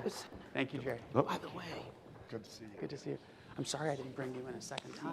Oh,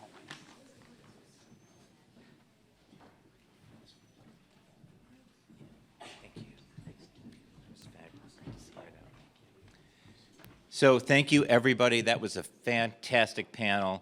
And we are now going to watch a couple of videos, and then we are going to take a 10-minute networking break or bio break. Since it's 10 minutes instead of 20, we're going to make up a little time, get to lunch, and have an incredible next panel, and then a luncheon. So with that, I'm going to have the first video run, and looking forward to seeing everybody back here. To understand why white households have higher rates of home ownership and a disparate amount of home value when compared to households of color, you have to begin with disparities between the households themselves. That starts with differences in income. Across the country, white households earn more than households of color. Black and Hispanic workers are more likely to be unemployed than white workers, and they are usually the first to be fired during downturns. The racial and ethnic disparities are rooted in a history of systemic racism. There's a significant discrepancy between incomes within the city of Minneapolis and within our region. Over 70% of people of color renters in the city of Minneapolis have incomes below $60,000. Only 20% of the homes for sale in the entire city of Minneapolis are affordable at that income. And often those homes are the primary types of homes that investor purchasers are trying to purchase. Because they have such low values, it means that there's a significant opportunity for a return on investment if you make some improvements to the home. In our day-to-day work at Community Legal Services, we're seeing the racial homeownership gap get worse. And in Philadelphia, unfortunately, we also have a wage gap. The median wage for Black folks in Philadelphia is lower than the median wage for white folks. So what this means is it's more difficult for the average aspiring Black homeowner to save up money in order to purchase a home than the average white homeowner.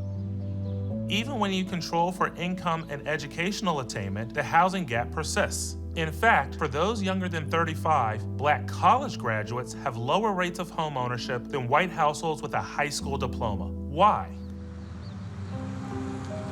Philadelphia, like a lot of cities in our nation, has a history of racist housing policies. We're one of the most segregated cities. It is not uncommon to go from one neighborhood that may be 80% white to go 5 blocks away and you're in a neighborhood that's 80% or 90% Black. It affects where the city invests its money. Redlining that concentrated people of color within communities and also racially restrictive covenants that prevented people of color from purchasing homes led to concentrating people of color within neighborhoods that were also devalued. There's still a tendency within mortgage companies to deny people of color applicants at double the rate of white applicants with a similar credit profile. Even when Black homeowners qualify for a mortgage, the practice of reverse redlining is still very persistent in Philadelphia. Reverse redlining occurs when mortgage lenders offer mortgages in Black neighborhoods that have more predatory features. Mortgages being extended to aspiring homeowners in Black neighborhoods that have higher interest rates. Balloon payments have other features that make it more difficult for these homeowners to hold on to their homes and to continue to pay their mortgages. Black and Hispanic households are more likely to have a lower credit score or a missing credit score that affects their ability to qualify for a mortgage and the price that they'll ultimately pay for that mortgage. These differences stem from a long history of racist policies and practices that have denied people of color opportunities to build intergenerational wealth from which they might build a traditional credit profile. When you stack up all of those cards, the deck is significantly stacked against people of color homebuyers.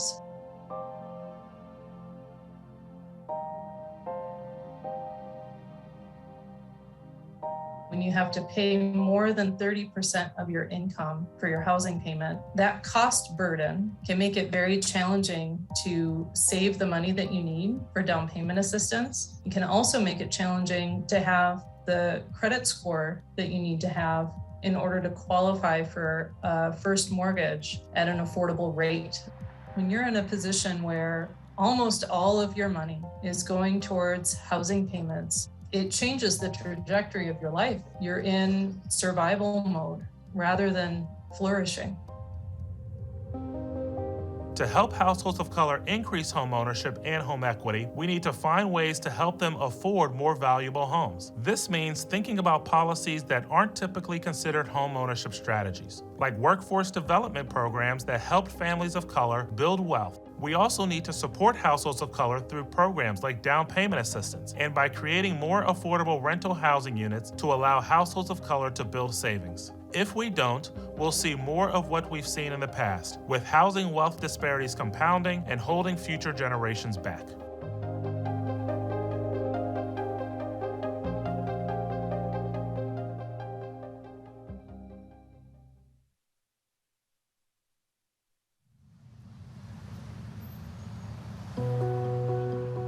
There is a need in the country, particularly in Atlanta, for affordable housing.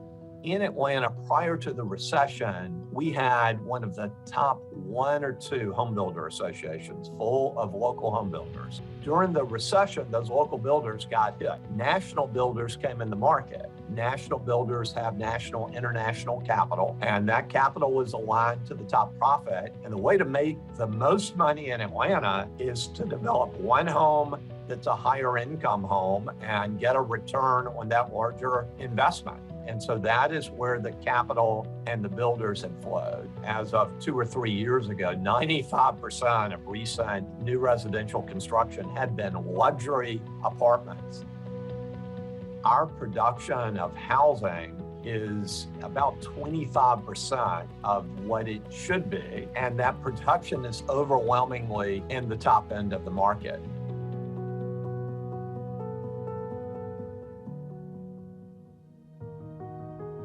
Property factors, characteristics of the houses themselves, are also key drivers of the home value gap. The problem begins with supply.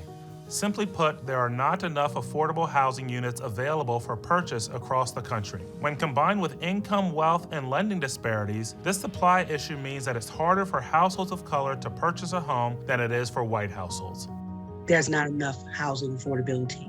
As affordable housing stock is aging, we are not able to build at that same level to catch up with what's being lost. And so we're literally playing catch up. We have 1 month of supply of homes in Metro Atlanta. There's just not enough inventory. And when you are competing against investors who have cash, homeowners generally are going to need to get an FHA mortgage. They may need to line up down payment assistance. If we as a not-for-profit can buy a home that needs some renovation, renovate that home, and then offer it on a first-look basis to lower-income families, we can give buyers a fair chance at getting a home that they can afford.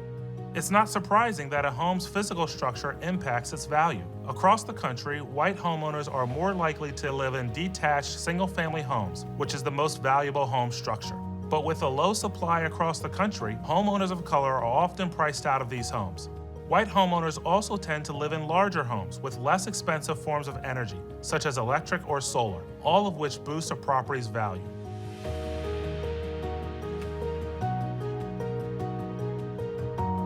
Historically, there was discrimination in the marketplace. We have zoning practices, we have placement of expressways and trash facilities that all were disproportionately placed in African-American neighborhoods. So there have been historic gaps in price appreciation. Another component of that is appraisals. We saw that in the foreclosure crisis, where 2 homes that were same distance from amenities that were built at the same time have been upkeeped in the same way and rehabbed in the same way. You come out with 2 different values, that is bias. And I suspect in many areas of the country, it's continuing. The challenges are overwhelming, and we just have to continue to do more. Most cities that are making strong strides in addressing their housing affordability challenges have a significant amount of density. Atlanta has less density now than we had 40 years ago. About 60% of the city is zoned single-family residential. Atlanta's predominantly a single-family home market. That's great. We just need to be able to get smaller, well-designed single-family homes that work for families, but we need to get more of them 1 acre wide. As policymakers, we have to be willing and open for every idea that comes to the table to help housing affordability in our city.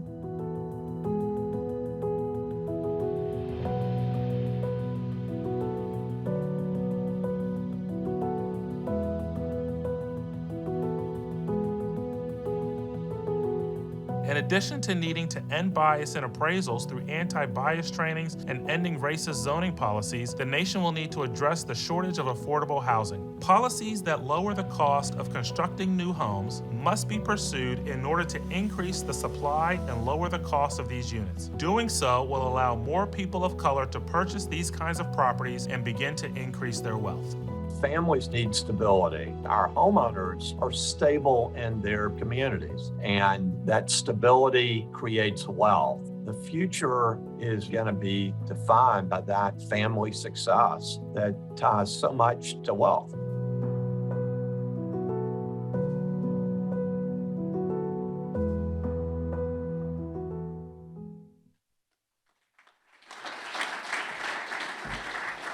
Wow. I like a good PowerPoint as much as anybody, but wow, that really is a great way to see all this information. And I just want to say that John O'Callahan is here from Atlanta. John and Michael Neal, we're getting them both Sharpies so they can sign autographs during the break, which is now we're going to take a 10-minute break. We're going to meet back here at 5 to 12, and we're going to do one more panel, and then we're going to have lunch with Mayor Muriel Bowser. So thank you all, and we'll see you in 10 minutes.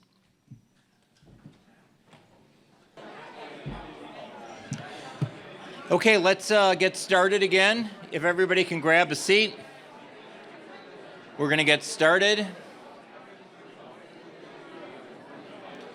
We've got one more great panel.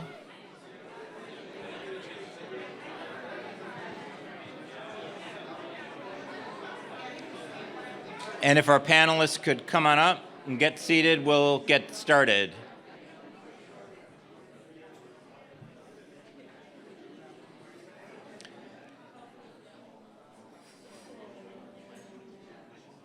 Thank you, everybody. I'd like to welcome to the stage our moderator, Crystal Cornegay from Mass Housing. Crystal currently serves as the Executive Director of Mass Housing, which lends over $1 billion annually to produce and preserve affordable rental housing and create homeownership opportunities for low and moderate income borrowers.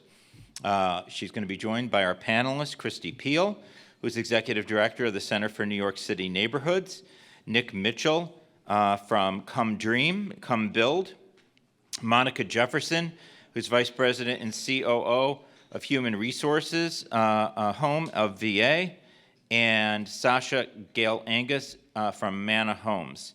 And I'm looking forward to hearing from you all. If you guys can come on up, we'll start our panel, and also looking forward to being joined by Mayor Bowser during lunch.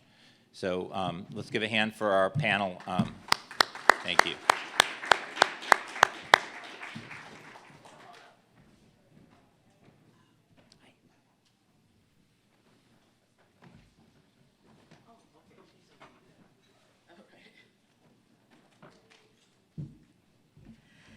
Is it still morning? No, good afternoon, everyone.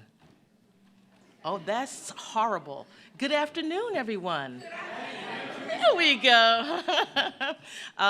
Like everyone else, I want to thank Urban Institute and the National Housing Conference for getting us together and for inviting me to be here with part of you. And thank you to Wells and my good friends Eileen and Reed for keeping up the good fight and making sure that we're paying attention to this.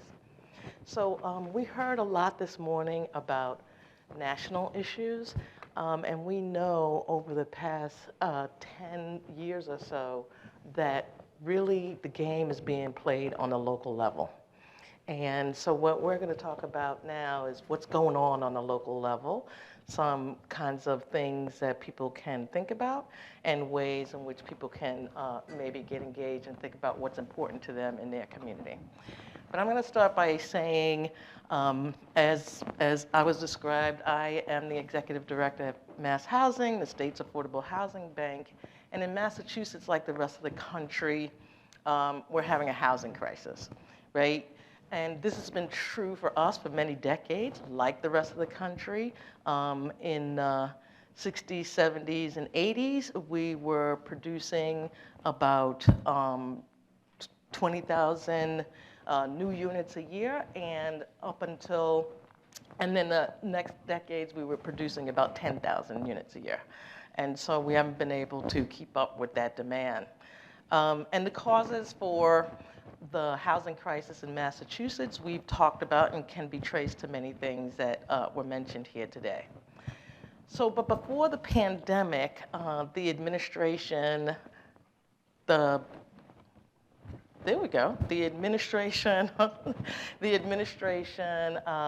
governor really focused on housing. We call him the housing governor. Really focused on housing and really thought of it as a supply problem. And we started to think about different ways in which we could attack that. And one of them was about homeownership. And what we wanted to make sure of that even before the pandemic, that we thought about this issue as an equity issue as well. And so we looked at where were homeownership opportunities being built in the marketplace and where they weren't. And one of the things that became clear was that predominantly in communities of color, there were no homeownership products being constructed in those communities. And so that was a way to further exacerbate the racial homeownership gap. And so we got together, we, Mass Housing, and many others in our community. We had academics, practitioners, advocates got together, and we formed this loose coalition of folks to develop strategies to start to narrow our state's racial homeownership gap. And we started with the low-hanging fruit, right? So what are we already doing that we could do better? We have several state-sponsored mortgage programs, and so we looked at, well, how are we marketing them? Who are we marketing them to? What kinds of ways can we invest in change in that? We looked at how people became aware of what those opportunities were. So we created this portal, statewide portal, in which there's one place to go to look for homeownership opportunities, affordable homeownership opportunities, as well as affordable rental opportunities. Those are two different sites, but really trying to not make it so difficult to actually get access to the things that we were already doing. And then we'd already had a down payment assistance program, and how could we juice that up, target it differently in order to get at the outcome that we were looking for. And so then once we did that, we had to start talking about the big issue of supply. And there's no way to really get at, based on things that you've already heard, there's no way to really get at creating an affordable product for modest income folks in the country without some government subsidy. And so we really started to talk to our legislators as well as the governor. And then there was an opportunity. You know how these things happen, suddenly money appears. And we created a production program that was really based on the data that we had done previously, that program is really focused on communities of color. We're doing production. It's limited to places where people of color were purchasing. We saw there were about 10 communities where almost 50% of the people of color in 2019 purchased a home. And so we wanted to build in those communities. There were a lot of affordable rental happening in those communities, but no homeownership products. And so we focused the program there. And then we also looked at what the deed rider, the affordability restriction was in the homeownership thing, in the homeownership product, so that we can make sure that we were getting at that.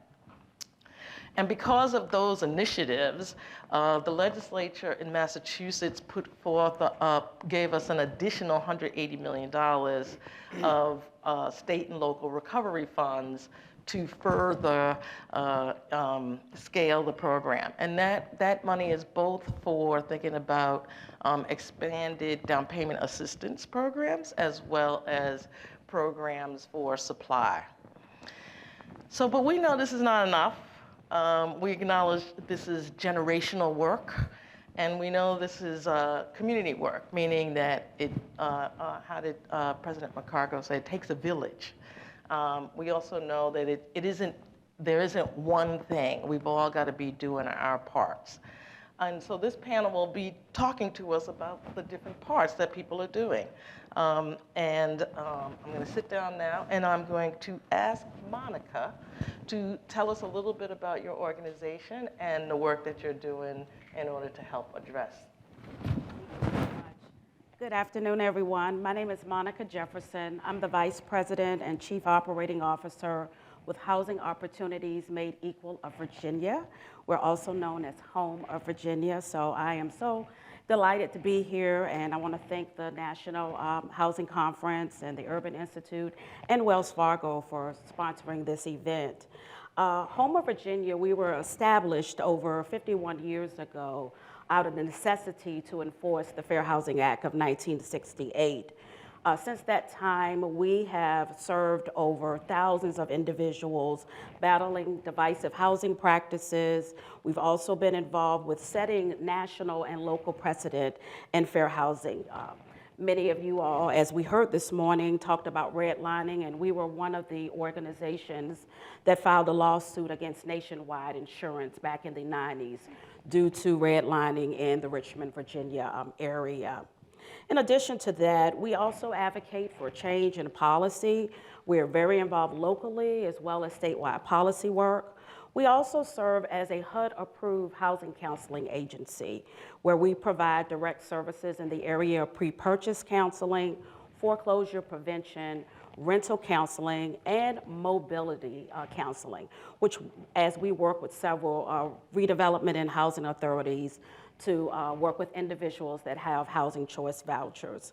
I think we've had just great discussion this morning about the challenges dealing with homeownership, and we know that the massive driver of that is creating wealth. And so through our homeownership direct services and counseling, our approach has been just what Crystal says, it takes a village.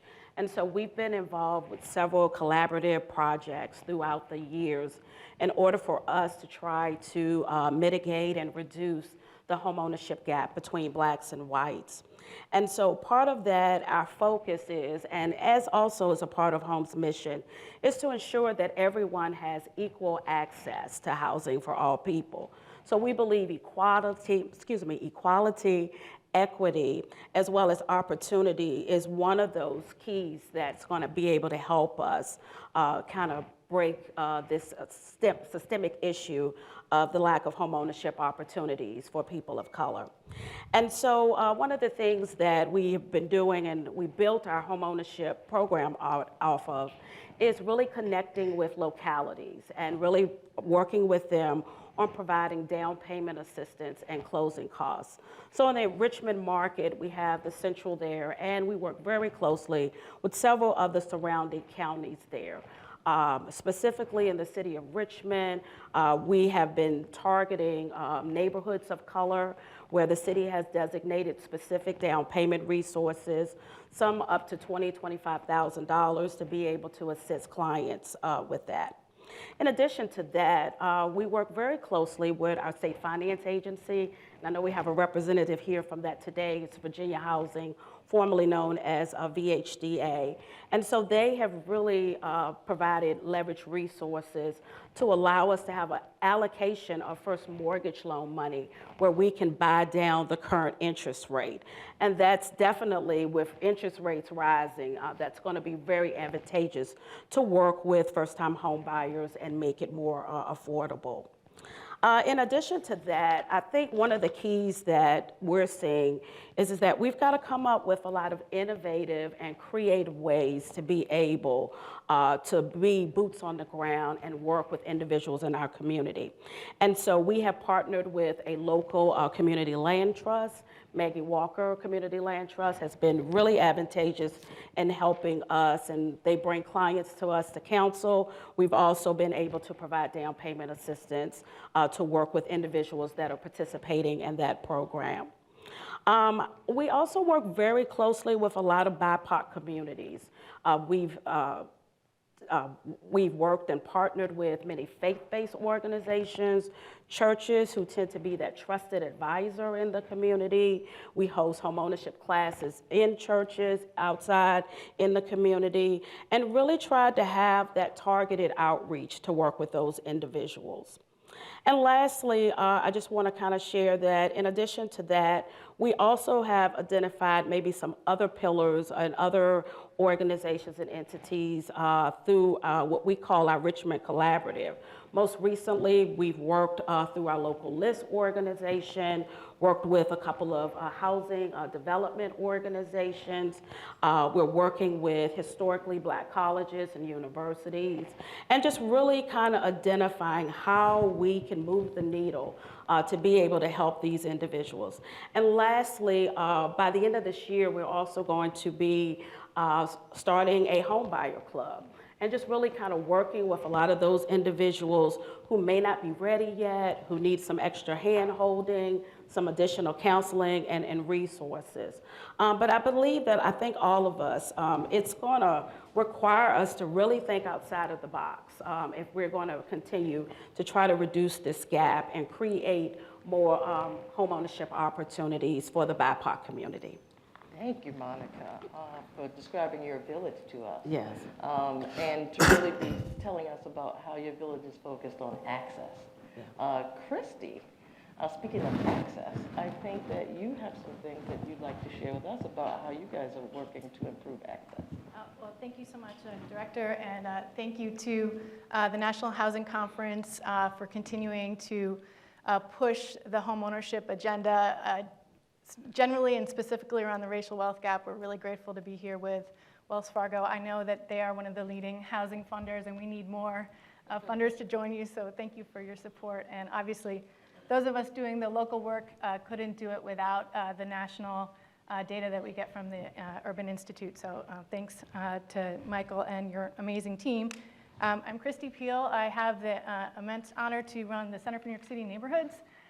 We are a local nonprofit intermediary that was founded in response to the foreclosure crisis. Our work has primarily been focused on helping families save their homes, but over the years we've really thought more about how to promote new opportunities for homeownership, and specifically we've been looking at the racial homeownership gap in New York City. So many of you may know New York City to be a city of renters. There are still very great gaps in the homeownership rate in New York, despite the fact that so many people rent their homes. White families are much more likely to own their home than Black families, and the rate of homeownership among white New Yorkers is a good 10% higher than for Black families and 15 percentage points higher than for Latinx families. So we have a lot of work to do. We do think about supply. It's so gratifying to hear so much conversation around how to increase the supply. New York is building all the time, but it's obviously building luxury housing.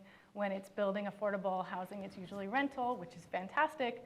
but we really don't create any new affordable homeownership in New York. So the supply issue is a huge place where we push our local stakeholders, but we're also really focused on addressing the fact that in New York, we saw a decline in over 22,000 Black homeowners in Queens alone as a result of the Great Recession.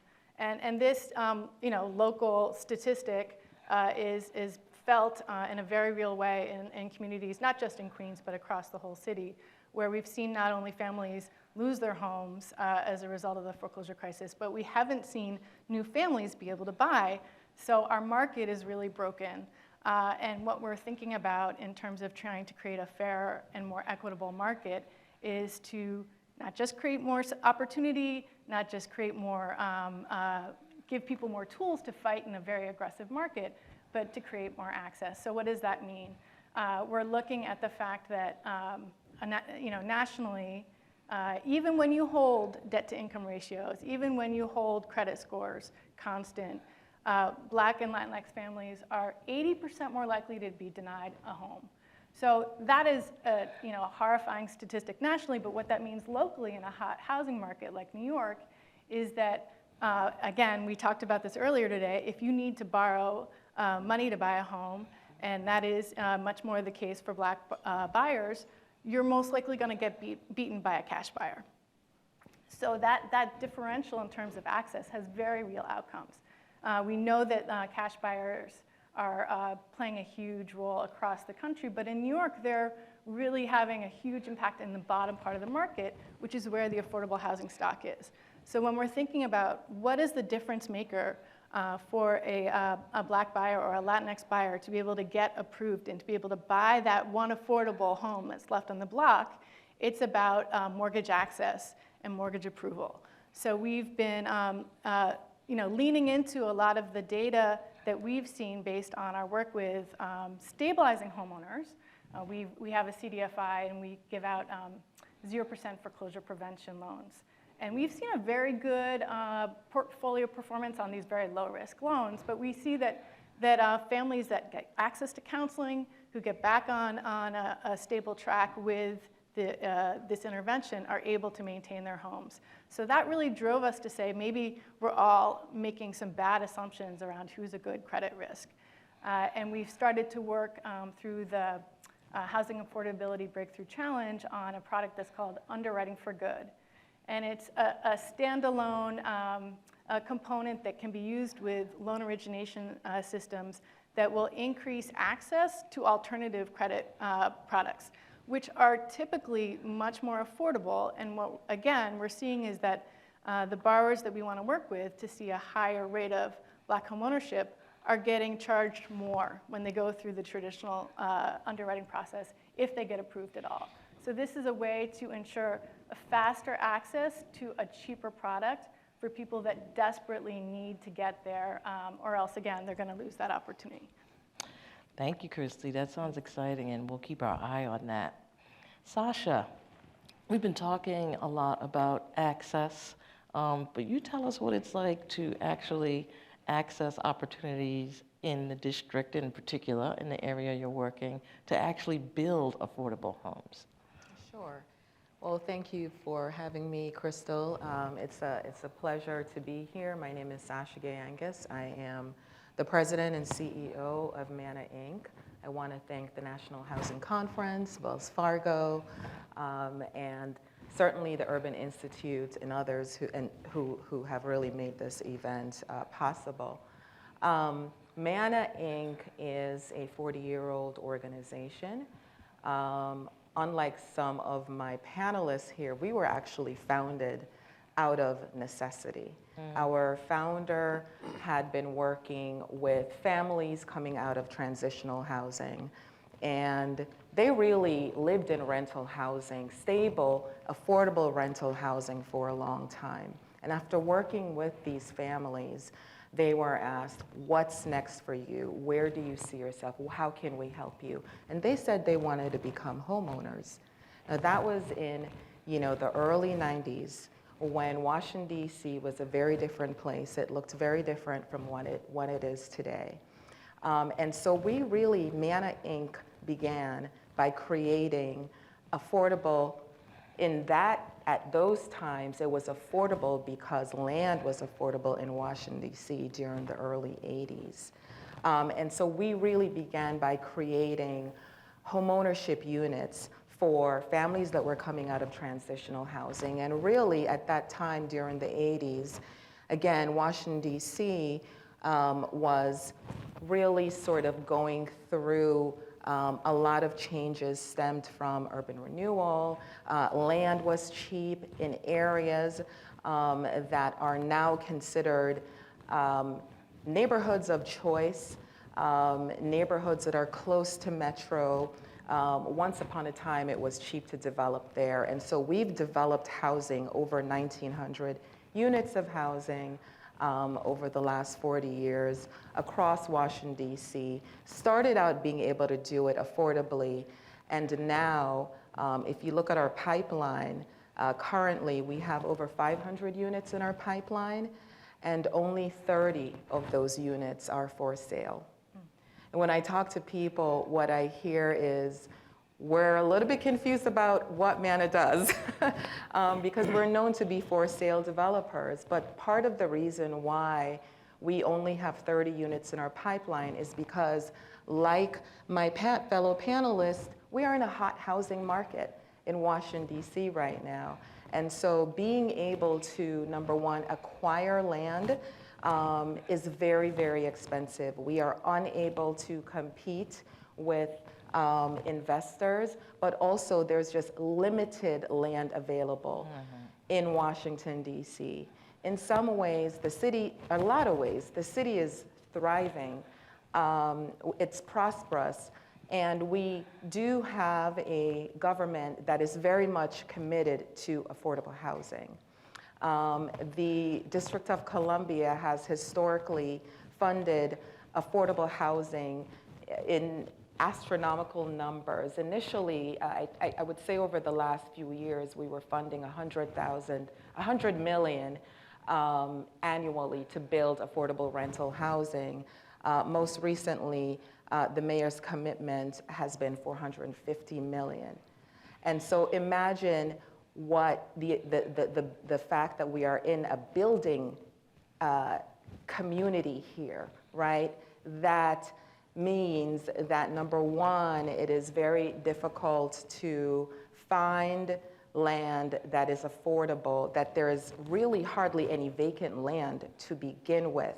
And then the competition, when there's such a strong labor force, the cost for subcontractor work, it's just astronomical. So we are not necessarily able to compete and acquire properties the way we were able to when MANA first began. And so partnerships are really, really important to our work. Public-private partnerships. We have worked with the DHCD and working with other nonprofits to be able to sort of leverage our resources and figure out how we can build more affordable housing. But the challenge is, in addition to supply, we also have that significant supply problem in DC, is also access to land and really access to capital to acquire even units that are on the market that's patient, capital that is patient, that will allow us to perform the renovation and then sell it at an affordable price to the home buyer. We also want to develop at scale, because currently we have over 400 people in our pipeline at MANA. We're HUD certified counselors as well. So in addition to being developers, we are HUD certified counselors. And so we have 400 people in our pipeline preparing to become mortgage ready at various stages of that readiness. We are a HUD certified counseling agency. 75 of those clients are mortgage ready, and they are not able to find an affordable house on the market today. Lastly, I'll say that the demographic that we serve, we've surveyed our clients. 80 to 90% of the clients that come through our doors wanting home ownership counseling, credit counseling, are African Americans, single female-headed households. Under 10% are Hispanics. And when we look at their incomes are really between $60,000 and maybe up to right under $100,000. So the buyer profile is really 60% of the area median income up to 100% of the area median income that we have been serving. Dr. Perry spoke earlier about the demographics in Washington, D.C., that the average cost for a home is about $768,000, and that it takes a household earning about $200,000 to afford that unit. Imagine a buyer that is, even a single buyer, that is earning $75,000 even. That's a stable, living. That is a stable income. They're not able to afford that home. And so one of the strategies that we really need to undertake is figuring out how to lower the sales prices of units that are created. And that's one of the things that MANA has been focused on. It's one of the things that MANA has worked with the Department of Housing and Community Development and other housing agencies within the District of Columbia, is to figure out how to create housing that's accessible to the Black households, that's affordable at that sales price. Well, thank you, Sasha. So Nick, we've been talking a lot about these urban areas. So tell us what you're doing in Brownsville to Come Dream, Come Build. Yeah, great. Thanks, Crystal, for having me, and thanks for the sponsors and everybody. I'm quite impressed that you actually put Crystal and I on the same stage together. Crystal and I took an executive training class together maybe 15 years ago, and we got more than once where we separated in the class. So you guys have a lot of nerve. Great, here we go. Yeah, I've heard the word urban more times than I care to today. 80% of the folks living in persistent poverty locations in this country are people of color. And we need to remember that. And many of them, like folks living in urban areas, want to buy a home and want to be a homeowner. It's actually even more, some would say that in rural communities, it's more part of the culture, right? Because it's seen more. And maybe that's something we can actually bring to urban communities. Sometimes it's the other way around. We're down at, and I live in Brownsville, Texas, not Brownsville, New York. We get mixed up every once in a while. And Brownsville is that place when you're watching the evening news and they're doing the weather, we're the part that's cut off, right, down at the bottom that you don't know about. And you don't see down on the U.S.-Mexico border. A lot of great, wonderful things have been said about us lately in the news. But we're 98% Latino. We, the fact that I'm actually doing this in English is exciting. Home ownership is extremely important to first and second and third generation Latinos. Despite what you hear in the news and what you hear about our folks, they want to own a piece of the American dream. They want to own dirt. People drive around communities and they're all like, why are all these fences around all the houses? Why do you have all these chain link fences? It's because people are staking out what is theirs, because they want to be a part of this and they want to own. And that makes my job so easy. That is, I've got a built-in market, and it's exciting. It's exciting to do the work. And like those on the stage with me today and the wonderful work that they're doing, we're doing the same thing. We've been around since 1974. Our first mission was to eliminate outdoor outhouses in the city of Brownsville for people who own their homes. And here we are almost 50 years later, and we're doing the same thing. We still have a program that finds outdoor outhouses and hooks up new bathrooms for homeowners. We're also the largest producer of single-family affordable housing in the state of Texas. We believe in the curb cut theory that says that if you can help the least of these, if you can help the hardest to reach, if you can build a product or the program that helps the poorest to become homeowners, to become renters, then you can do it for anybody. And so, that's where we start. And so we do all of the things that were mentioned up here. We're a lender, and we're a housing counselor. We're a builder. We run a school. A lot of things, because we've come to the conclusion that no one's coming to help us. We're going to have to help ourselves.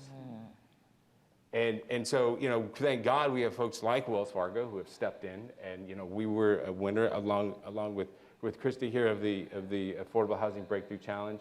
I'm also leading the coalition of rural home groups across rural America with the Worth program that was just announced a couple of weeks ago. And so that's folks working in the Delta and in Indian country and Appalachia, along the border. So this is really, really important to us. So when you're working with a curb cut theory, you're trying to figure out how do we get folks into a house that are making literally $12 an hour? Because our median income in Brownsville is $36,000. And I'm also home to SpaceX. So SpaceX just moved into Brownsville. And yes, Mr. Musk lives in Brownsville part of the time. And he tweets from Brownsville part of the time. So I'll let you all look that up on your own before I get in trouble.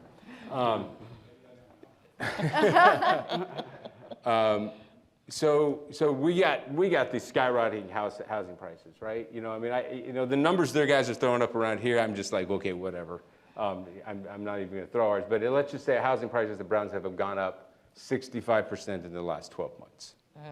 Okay, housing. 12 months? Yes. Wow. So, when you got a guy tweeting, and so that's happening, and then we've got our incomes have only gone up about 11 or 12%, okay, over the last 10 years. So we've got a problem here. So what we had, all the things that we're doing, all these things, we develop subdivisions and we build houses and we lend money. So one of the things that we just came up with, which was our Affordable Housing Breakthrough Challenge, is our program called Mi Casita. And Mi Casita is a grow home program. So what we've decided is we've said, okay, culturally, our folks, literally human race, we all started out living in caves, and when the cave got too small because we had 3 kids, now we need to add on to the cave, right? So we added on. So we either went out and found a new cave that was bigger, or we added on to that cave and we grew it. And we continue to do that now. Culturally, in the Rio Grande Valley and on the border, it's, you start out with a piece of dirt and you build a little house, and then you add on to that house and you add on to that house. And we said, well, why don't we just use that and do something with it? And let's standardize that, and let's make it something that people can do and be proud of. So we opened up the farm, which is a place where we manufacture homes, small homes at 578 square feet, and you can buy that house in 2 parts. So here I go talking with my hands. You can have the O core or the L core, and then you get to put that house on your lot. And then when you're ready to add on to that house, because you're making more money, you're having another kid, then you can add either the bedroom suite, you can add the flex box, which is 288 square feet. These are all based on 288 square feet. Or you can add the kid box, which is 2 bedrooms and a Jack and Jill bathroom. And you can do that in any way you want. So we have an online app called Choice Empowers. And we truly believe that giving people the choice to design their own home, that you actually are building power for those people. Right, and and it's not just about building their home; it's about what lending product they're going to have. And I can't wait till Christy's done, because we're going to plug this bad boy into our loan product. and so this is how we're trying to do this. So Mi Casita is the model, And then we'll be able to take this and then franchise it, and I use that word not in the strict legal sense, I've been told to say that. We're going to franchise. What do you do in a strict legal sense? Yeah, I don't, not much in a strict legal sense, you're right, Crystal. We want to franchise that out, so we're working with folks in South Dakota and Montana right now, right, in on Indian reservations to do this. And so yesterday we actually had really exciting, is what are we going to call it in Lakota? Because it's not going to be Mi Casita. And we're working with folks in the Mississippi Delta and in Appalachia and the southern coast of Louisiana to build the Mi Casita unit. So you can come in and buy a complete house, 1,200 square feet, 1,400 square feet, or you can start small with the 578. But it's building that, and it's helping people to build equity. And then we have a loan product that goes along with that. So it's not just about the construction of the house, but we have a loan product that will grow with that. And then we have housing counseling that goes along with it that actually works with those folks who are going through this. So that's Mi Casita. And that's trying to hit things from the financing side, from the design side, from the construction side, to actually meet all of this incredible issue that we are all talking about today. Thanks, Nick. It reminds me of something that Sasha was just saying, is like there's land available in those communities, but not necessarily in the communities that we're talking about. And the land that is available is so expensive that you're left with having to, build luxury housing in order to make the numbers work. The other thing that's a kind of a bit of a theme here is technology that I'm hearing. And so I'm going to turn to you, Monica, and talk to us a little bit about how technology is helping you sort of spread the gospel around fair housing and around the other things that you're trying to do. Well, yeah, thank you so much for that question, Crystal. I think, like all of us over the last 2 years, we've lived in this virtual world. And for many nonprofit organizations like ourselves, we had to kind of figure out how we're going to be able to continue to keep all of the, trains and buses moving and figure out how we're going to meet the needs of our clients, because many of them are not technologically savvy and don't have access to those type of resources. And so, we went back to some of the basic kind of old school principles and things. Telephone, remember when we talked to people on the phone and we left voice messages, and now all we do is text. We mail stuff to them. But many of our clients, in the Richmond market had access to an iPhone or Android phone. And so we worked very closely with a group of graduate students out of Stanford, and they created this app for us. And this app was really neat because it allowed us to, unfortunately, not do face-to-face counseling like we had been used to in the past, but it allowed us to send them this app, and they could, at their own leisure, walk through how they were going to be able to understand the home buying process and get some of the education counseling that we normally do in person through this app and get their certificate. And so that worked very well. Of course, like most of you all, we, hosted classes via, video conferencing through Zoom and Microsoft Teams and other platforms. I think in regards to your question around fair housing, we've seen an uptick in our fair housing complaints, during this pandemic. I think there were a lot of illegal evictions. There were, individuals for whatever reason could not pay their rent. There were a lot of racial and sexual harassment that was going on as well. So again, making ourselves available. Our staff, have been working on sometimes 7 days a week to try to work with individuals who've been discriminated. We also have been involved with the eviction, resources that the federal government has provided. So just trying to keep people housed and figure out how to be able to meet people where they are. That meant putting on masks and going out in the community and really going to people's homes and dropping off paperwork and collecting paperwork. So whatever it takes, I'm so fortunate to work with such a talented team to be able to make those things happen. But I think technology, as we look like, we realize, we don't need to be in person to do things. We are able to utilize technology to our advantage. And so we definitely did that, over the last 2 years and continue to do things in a hybrid approach. Thanks. Sasha, you were talking about, if we think about Mi Casita, which is a little bit like, a Lego model, right? It's like, I'm gonna buy that piece when I can afford it. That's not really the kind of thing you can do in your market. Have you guys experienced anything in your work around other building types, modular, any other thing like that? Can you talk to us a little about that? Absolutely. We are absolutely open and have in the past utilized different construction techniques to lower the cost of our development. So our last development that we completed in Ward 8, 12 townhome units, we used panelized construction to lower the cost. I'm very open to other modular techniques. There are challenges sometimes to bringing those techniques to jurisdictions and then also working with your design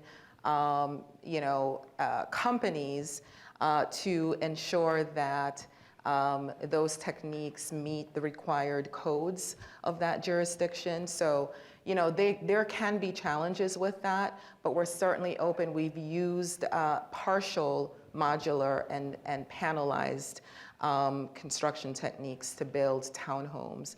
Right now, what we're looking at is trying to figure out how to build cheaper and at scale, but still high quality, because frankly, there's some really affordable, high quality product out there right now.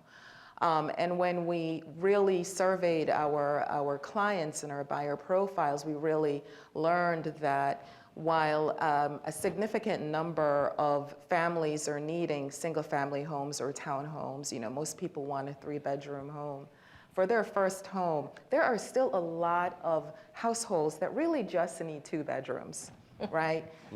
There are still a lot of, especially when you're talking about, African-American populations, there are a lot of single moms, stable incomes, have maybe 1 child, and they really need 2 bedrooms. So we are working on, looking at different development models, one being developing condominiums. And so most recently, we acquired land in Ward 7, and we are developing a 30-unit condo building, all 2-bedroom, 2-bath, because we know that the issues are multitude. It's not just, it's not just supply, but it's also having a unit that's right-sized for that buyer's household income. And so a lot of households really just want to start off with a 2-bedroom. Where are you going to find? It's hard to find a 2-bedroom, single family unit in Washington, D.C. that is affordable. So we're looking at a number of techniques. Mixed income is another very important approach to redeveloping for sale housing. We really, really, really want to help folks who are in the 50 to 80% income tranche, because 67% of the African Americans in Washington, D.C. are really earning $75,000 annually. And so we really want to target that group. But we also believe that creating mixed income communities really also it's advantageous, number one, to the development and the feasibility of the development, because those market rate units can help offset some of the costs. But it also really creates, inclusive communities. Yeah. And so we believe in that as well. That does not take away from our commitment to bridging the racial, economic, and the racial equity gap in homeownership.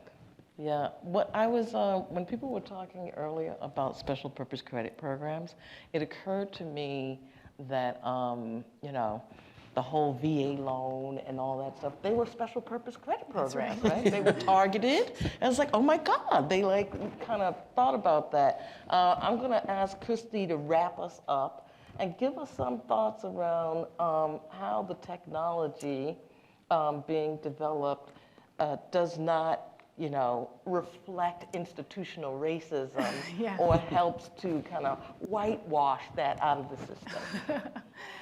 Thanks. I think what we're trying to do is build an unbiased rules engine that will have explicitly targeted goals around race, so that we're working with products where we can really deliver better than market outcomes for Black and Latinx borrowers in particular. And what that means is streamlining an alternative underwriting process. So normally you might need to bring in 12 months of rental payments to prove that you have, to build up your credit profile. So with Underwriting for Good, that will all be integrated. And so it's a standalone engine that essentially streamlines that second look that you might have to work harder to get. But again, we are really targeted and working with products that we can ensure a better outcome for Black and Latinx borrowers. Thank you. This is like, he's the guy with the gong, right? with the mic, with the gong. So I just want to thank you all for being here with us, and looking forward to hearing from people over time around what's going on in your local communities and how we can all work together to advance this work. Thank you so much. What a great panel. Thank you very much. The mayor is here, and we're going to start with our next video, and then they're going to serve lunch, and I'm going to have a chat with the mayor, and looking forward to visiting with her and all of you online and here in the room getting to hear from our mayor.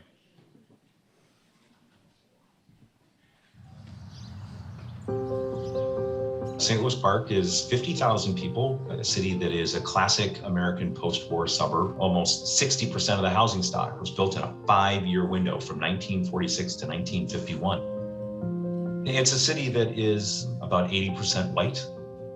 Going back to the early 1900s, you start to see the inclusion of racial covenants on home ownership, which means you're not allowed to sell this property to people of certain races. Developers were buying properties in suburban communities like St. Louis Park, and then were inserting these restrictive racial covenants into the deeds as a way to say to homeowners, the presence of even one Black family can impact property values. And they would use that to drive white folks to the suburbs, to neighborhoods like mine, including homes like mine with restrictive racial covenants on them. A foundation was laid about what American communities were going to look like, and it was based on race.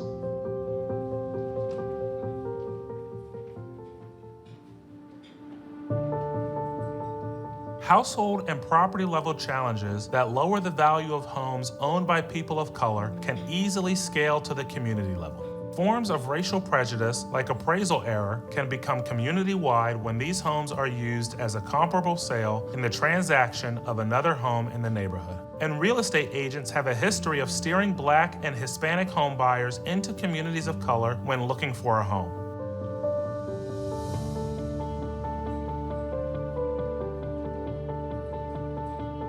Homeowners of color are less likely than white homeowners to report that they live in a neighborhood with good schools, and are more likely to believe that they live in neighborhoods with petty or serious crime or flood risks. These are all factors that decrease the value of homes in neighborhoods where people of color live.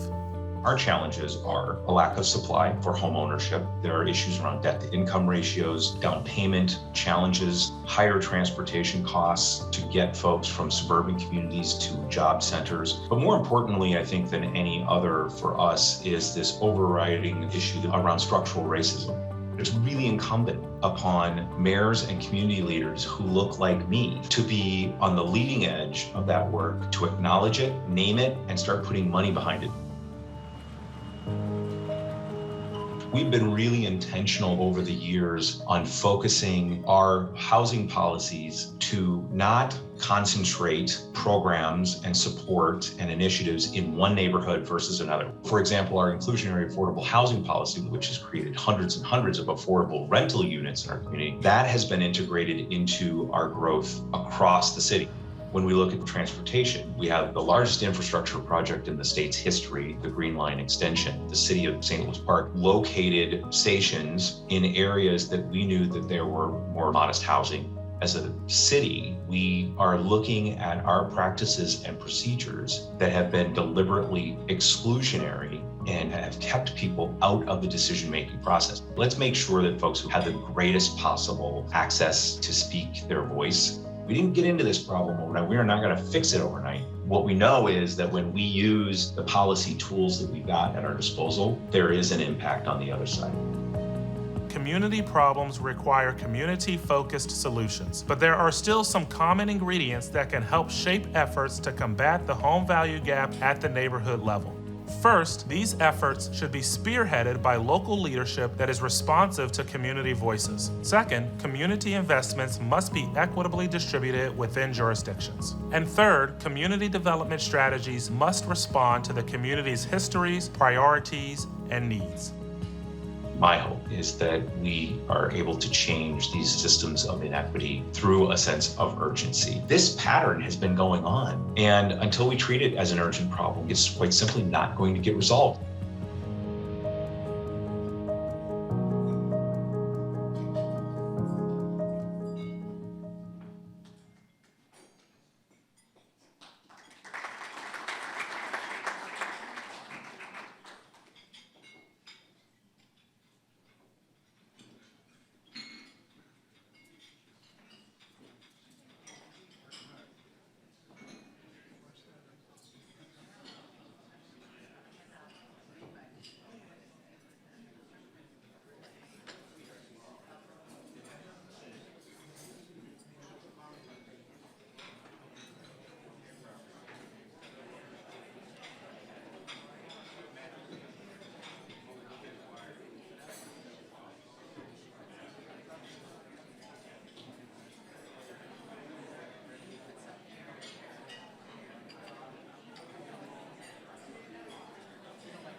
So if I can have your attention, thank you.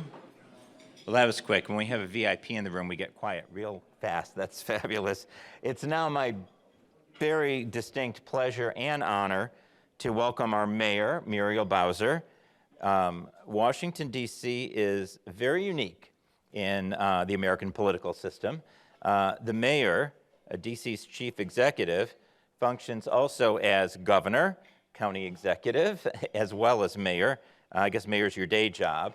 And Mayor Bowser runs Medicaid. She issues driver's licenses and has tax authority.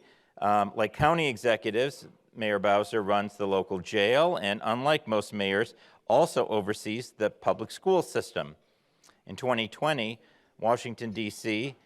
Is home to 705,000 people across 68 square miles and has a AAA bond rating, which is no small achievement, and an annual budget of more than $15 billion. Mayor Bowser has doubled the district's annual investment in affordable housing and set a bold goal to build 36,000 new homes by 2025. The city has currently produced 22,327 total units, I'm sure it's more of that as of this morning, and 4,201 affordable units. So there's a lot of work to do, but a lot has been accomplished. Over the past 5 years, the district has invested more than $500 million into its Housing Production Trust Fund, which is more per capita than any other jurisdiction in the country. And the city has also expanded homeownership programs, invested in programs to make it easier for seniors to age in place, and created and funded a housing preservation fund. With more than 20 years of experience in local government, I will note that she first entered elected office as an advisory neighborhood commissioner and in the Riggs Park neighborhood. And so she's literally done every major elected job in the city, including city council. So welcome, Mayor Bowser, and I'm thrilled to have this opportunity to chat with you.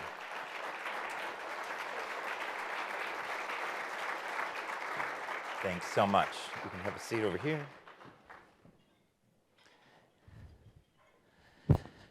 So let's get right to it. I will note that Mayor Bowser and I are neighbors, and I expected that when I moved out into Orchid Street, that the snow plows would be waiting the night before for the snow to come.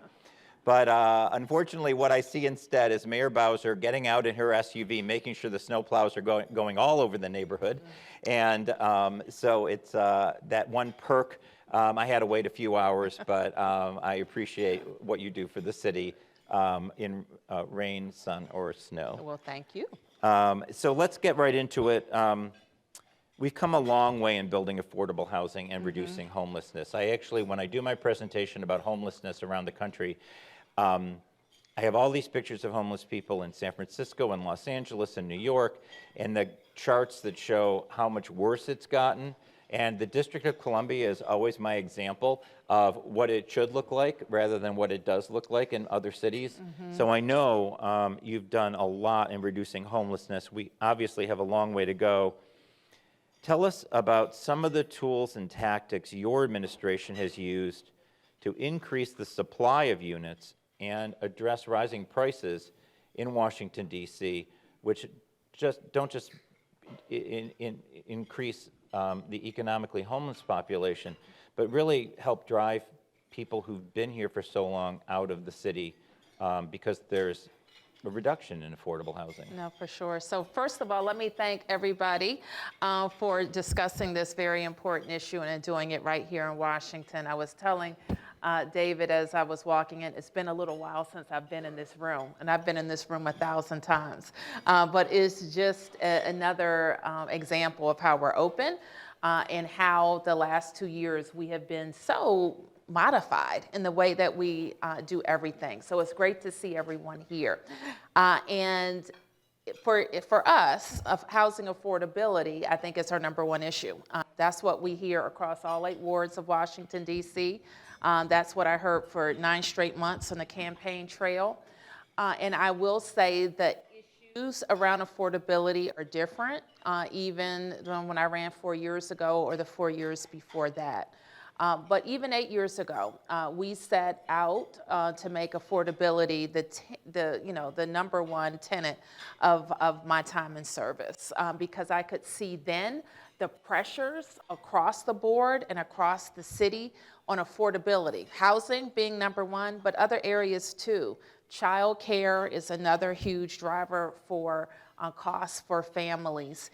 And it's the difference between whether people will stay or move from the District of Columbia. So I promised then that we would use our best tool, the Housing Production Trust Fund, increase it to make sure no matter what our taxes coming in were, we would always invest $100 million in the Housing Production Trust Fund. And that would allow our system of supporting the private development to be consistent and predictable. And the system then would be every year willing and able to find quality projects and to get them moving. So that's one of the biggest commitments that we've made, and I'm grateful that we've been able to keep that commitment every single year. And in fact, in the last 2 budget cycles, we have been able to go from a $100 million commitment to a $400 million commitment 2 years ago, and this year a $450 million commitment, which was finally approved by the council. So that level of commitment has allowed us to find great projects, to partner with the private sector to produce those projects and create a lot of affordable housing. I thought, however, that we had to be more systematic in it. We have, in our region, have tried to encourage everybody to do as much as we're doing, because we know as the metropolitan Washington region, we're competing with other regions around the country. And this affordability issue has to be addressed to keep us competitive. And so one thing that we've done and we've encouraged the rest of the region to do is set a goal of how many units by 2025 and to do so by neighborhood. And so I think that's part of what has set us apart regionally and nationally in our commitment to affordability. So what do you think are some of the hardest challenges you face? Because it's a lot of money, and yet sometimes it feels like we're running on a treadmill that keeps going faster. It feels that way sometimes, but just imagine if we hadn't been investing those dollars. Just imagine if we just left the market to its own devices and not be a partner in making sure that people of all incomes can find housing in the district. So while we have some catching up to do, I frequently tell people DC didn't become a high amenity city or I'm trying to make sure you can hear me. It just didn't happen overnight that we became where we had housing pressures. It's been building up over a number of years. So we know to keep affordability and affordable housing in the pipeline is important, but it's still only one side of the equation. We also have to focus on making sure people have good paying jobs so that they can afford the housing that we're producing. And we're very focused on that as well. Yep, income is a big issue. You recently launched the Black Homeownership Strike Force to address racial disparities in homeownership and household wealth in the district. Can you tell us a little bit about that effort and what your plans are to help Black residents both stay in the city and come back to the city? For sure. So we've been very focused on equalizing the number of Black homeowners in the district with their white neighbors, because we know in our city that is the primary way that people build wealth is through home ownership. And so we know that we're either right at 50% or just over 50% home ownership in the white community and just at about 30, 32, 34% in the among African Americans in Washington. So equalizing that experience is very important to how we close the wealth gap in the city. And so we know the government has a role to play in that because the government had a role to play in some of the disparate treatment. and disparate policies that are generations in the making. And so I have impaneled a strike force of professionals who are in industry, but also in community, to really help us hone down on the program or policy that will help us equalize those home ownership rates. The strike force is meeting. They will meet throughout the summer, and hopefully by October 1st, I'll have a set of recommendations that we will be able to fund with the first $10 million in seed money for the Black Homeowners Fund. That's terrific. And, you know, we're often confronted with this issue of gentrification. And one of the things I always remind people is that really when we talk about gentrification, we're talking about two very different things. Investment, which we absolutely want, and displacement, which is the real problem. We want the people who live in our community to actually benefit from the investment that we're bringing into the community. And I was looking at some of the numbers, and displacement is a very real issue here. I mean, we have had in the census since 1980, we've lost 165,000 Black residents. And so we want to be able to really protect the opportunity of our residents to benefit from the opportunities we're creating. But it's not easy. Can you talk a little bit about how you try to address that? Well, I think you raise a interesting timeline, right? Because the issues about people moving now and the issues about people moving in the 1980s are very different. And sometimes people don't focus on that. But I like to tell the story of, you know, my own family who are Washingtonians, generational Washingtonians. And in that period of time in the 70s and 80s, a lot of people that had good paying jobs, frequently government jobs, who had good incomes in the 70s and 80s, what did they do? They left DC. They left DC because of crime in schools. So to talk about the people leaving DC then is very different than talking about Black Washingtonians who are leaving DC now. Because frequently, people, they may think that they're leaving for crime or schools, but that's not the case in today's Washington. But it may be the case that they're leaving for bigger houses or cheaper rent. So we have to deal with those issues separately. In terms of investment in neighborhoods, I believe very strongly that neighborhoods get better or they decline. And so you have to constantly invest in a neighborhood to make sure that you have quality housing stock, that you have the amenities that people want, and that you're making, you have safe transportation and great schools. I tell my team frequently that our challenge, and this is part of the affordability discussion, is making sure that more DC neighborhoods are neighborhoods that people want to live in. Because when we do that, we increase how people feel about affording to live in the district. You follow me? So if people will tell me sometimes when we go past housing developments and they think that they're luxury new developments.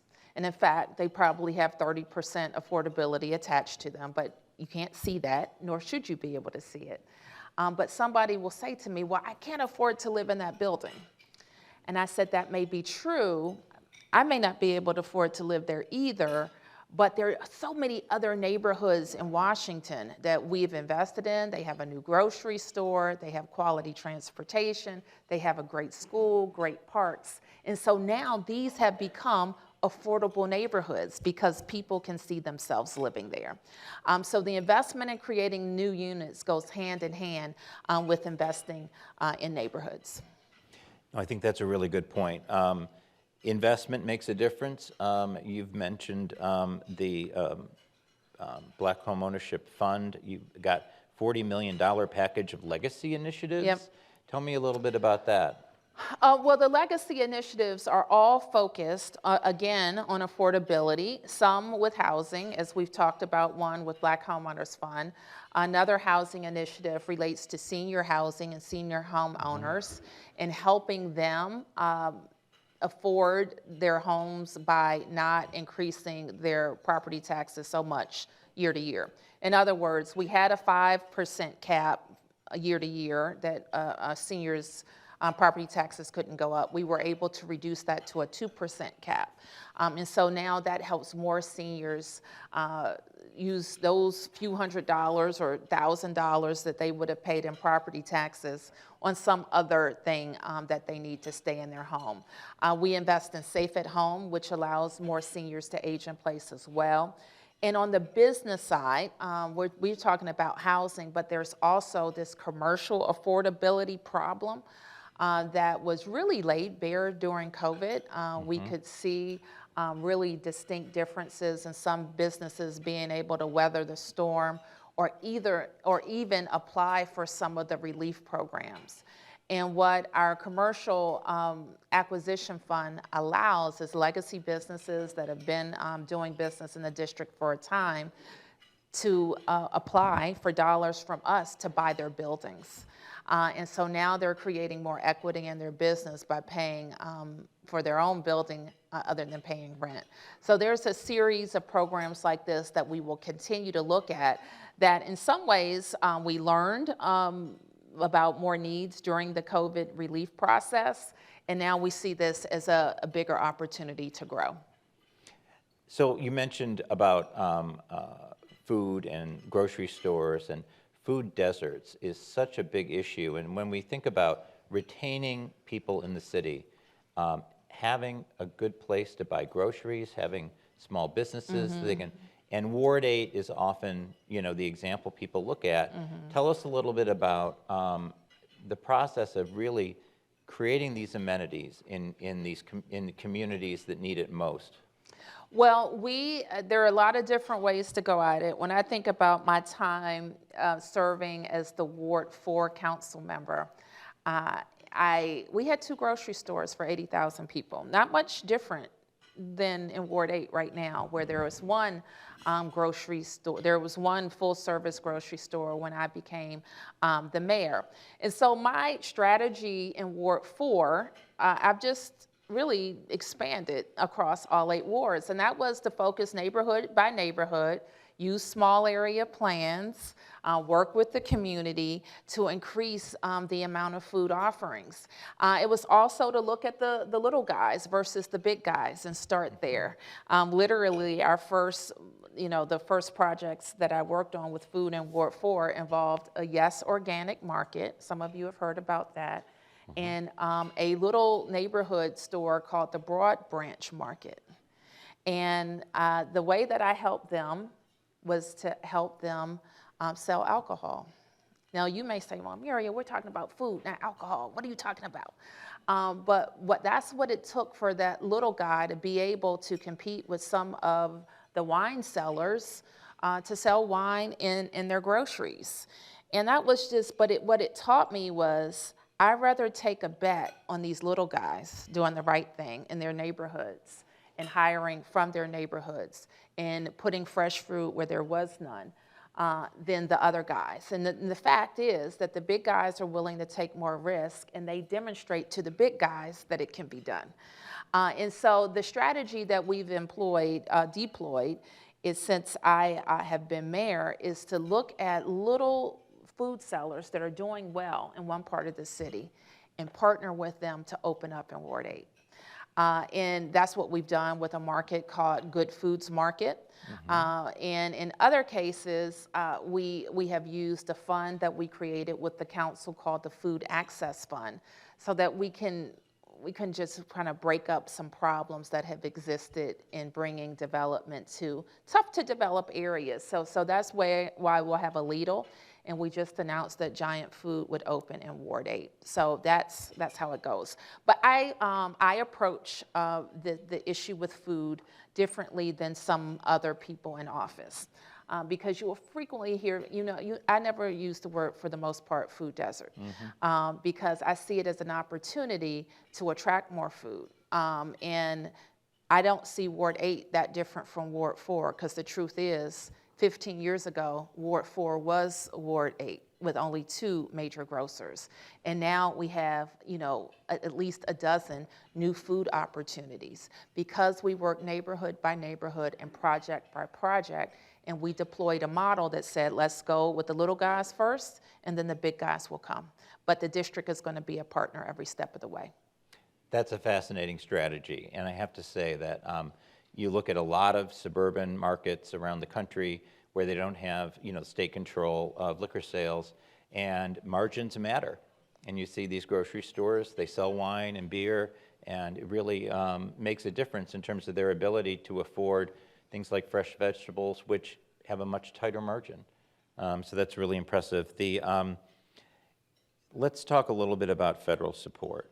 And you're a participating jurisdiction, as we say in the federal support area, PJ.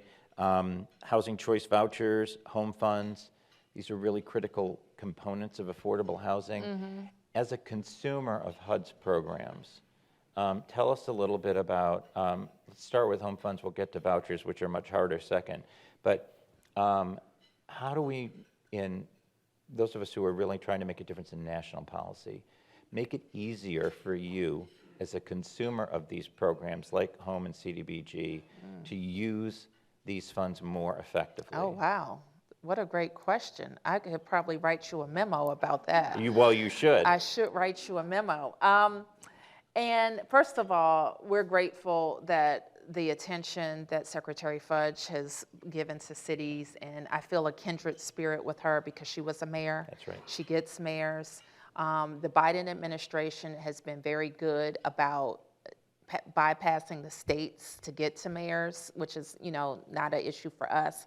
But my fellow mayors across America, they're like, yes, they really, if they can bypass their states, that is something good. So while I don't have anything specific to say about home right now, or the home funds, we just like flexibility. That's probably the biggest thing. Sometimes with HUD, you'll have something where you can use it for housing, but if it has retail, you can't use it. Well, so we want the maximum flexibility with all of the funds that we get, and we want more. More is good. Yeah, more is always We're all good. for more. Yeah, My so I number just is say more. We want more. And even beyond that, we, for public housing, we're really engaged in how to make it better and how to make it better faster. And we know that the federal government is kind of retreated from its role in that process. We would like them to lean in a little bit more.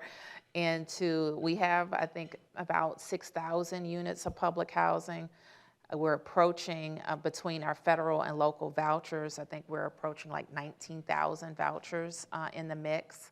So we have a lot of resources that are supported by the federal government, but I think we will always ask for more flexibility. And let's talk about vouchers, because it's often covered in the papers, the length of the wait list. Getting on the wait list is so hard. Years and decades, the people have waited on wait lists. This is a problem all over the country. It's really a challenge. We don't have enough vouchers, and it's hard for people to get vouchers to be used. And we talked about that a little earlier. Tell us from your perspective, what do we need to be doing in terms of the voucher program to make it more impactful in the city? Well, we have a lot of vouchers in circulation, and the Housing Authority, some years ago, almost 10 years ago, I think, kind of got away from this idea about an ever-increasing wait list for vouchers. We know, for the most part, vouchers are, once you get one, you have one. So we have to think about, we've thought about ways for families, for example, to be able to get training and get work and still have some level of their housing and child care benefits, for example. Because there's not usually a time where you have a voucher and then you come back and turn it in and somebody else uses the voucher. It's just that the numbers just go up and up of voucher use. So that is why we have created some other programs, including our rapid rehousing programs that is used for rental assistance in emergencies or used for rental assistance while you're doing your training in workforce development. And so that's part of what we do. Now, you've asked about how do we get people with vouchers in places faster. That is a whole nother avenue of work that I don't think many get the complexity of that don't do this work every day. But taking someone who may be having an emergency, may have mental health, substance abuse, put a voucher in their hand, that's like, you might as well have kept it, right? So they need a handhold all the way through the entire process, and supportive services once they're placed in housing. So that's a big thing. Then there's another category of people who they're having an economic emergency, or the only thing they need is that voucher, and they're going to be okay. And that person is going to be much more able and motivated to get to the process of getting it. And then we have to have affordable housing at the end. We come back. Without affordable housing and a constant production of safe and affordable housing, then that process of getting somebody in a voucher is just increasingly hard. So we have had a lot of focus on working with our landlord community, our housing provider community, to make sure that the district can be a good partner, and that's all of our agencies from the Housing Authority who's making the voucher allocation, to all of our supportive services that give our folks a better chance of making it once they're in housing. So I'll wrap up by looking forward. You've just won your primary. Yes. Not a small thing. Thank you. Not at all. A lot of support here. We're nonpartisan. You also have your general election in the fall, but I'm going to go out on a limb and say you may be looking at planning for a third term. What's next in terms of housing? What do we need to do?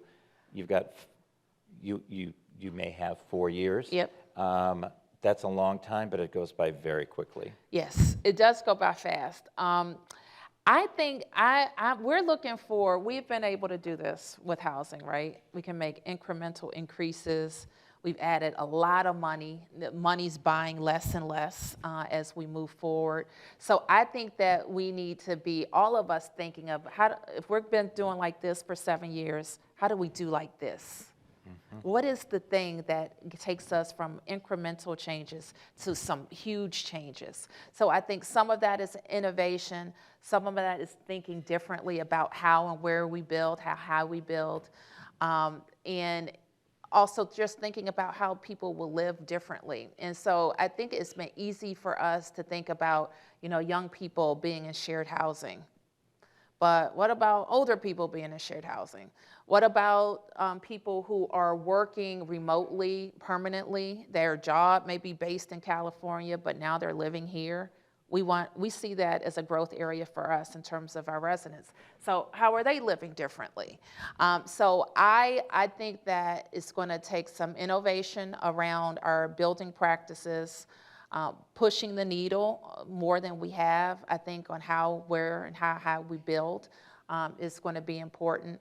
And also being very, very focused on saying, this is who lives here, this is who wants to continue to live here. How can we support getting more out of our housing with the population that we have?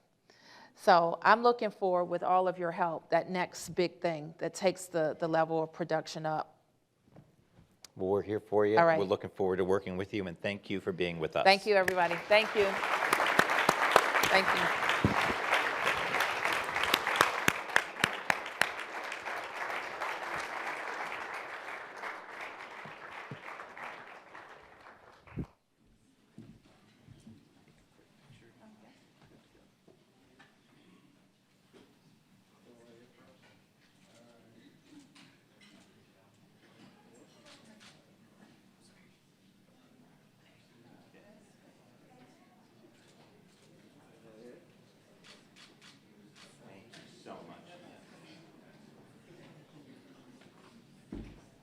Let's give another big hand for our Mayor, Muriel Bowser.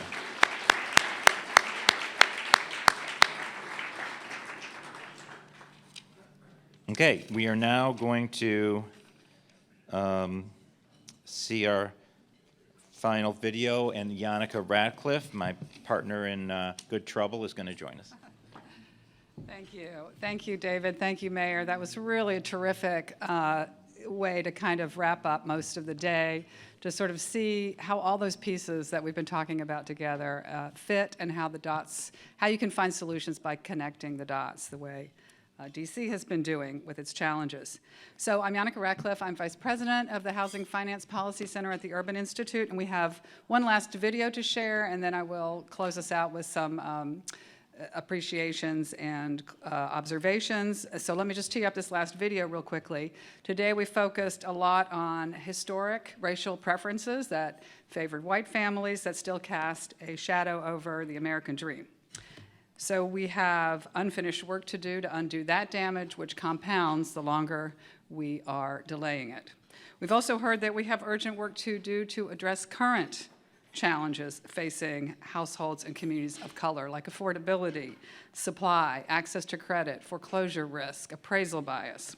And if that wasn't enough, we also have work to do to address emerging climate equity issues, which this video talks about. So why don't we take a look?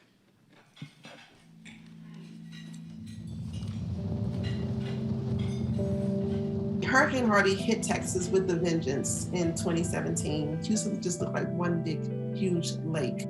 Immediately, you saw different communities receiving different levels of attention in terms of rescue operations and response operations. That discrepancy only continued to grow over the course of the recovery. You still have people who are displaced from their homes. We still have people who are not seeing their homes appreciate in value. So we see this persistent degradation of the asset and of the human spirit. Harvey was a great example of what could happen. And we're still dealing with that almost 5 years later. We can no longer say, what if? We know it will happen.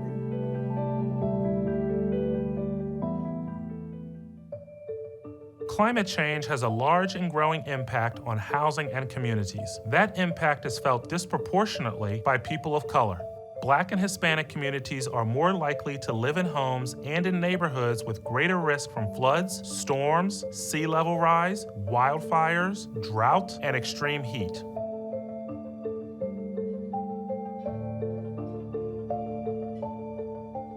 There's a direct correlation between neighborhoods that historically have been redlined in Miami and those neighborhoods that experience extreme heat.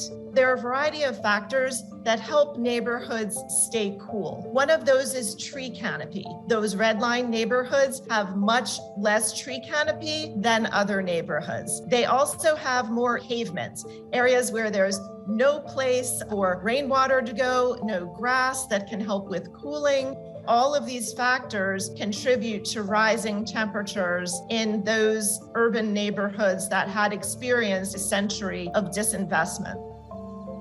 Climate change definitely has an impact on housing value, especially in a region like Houston on the Gulf Coast.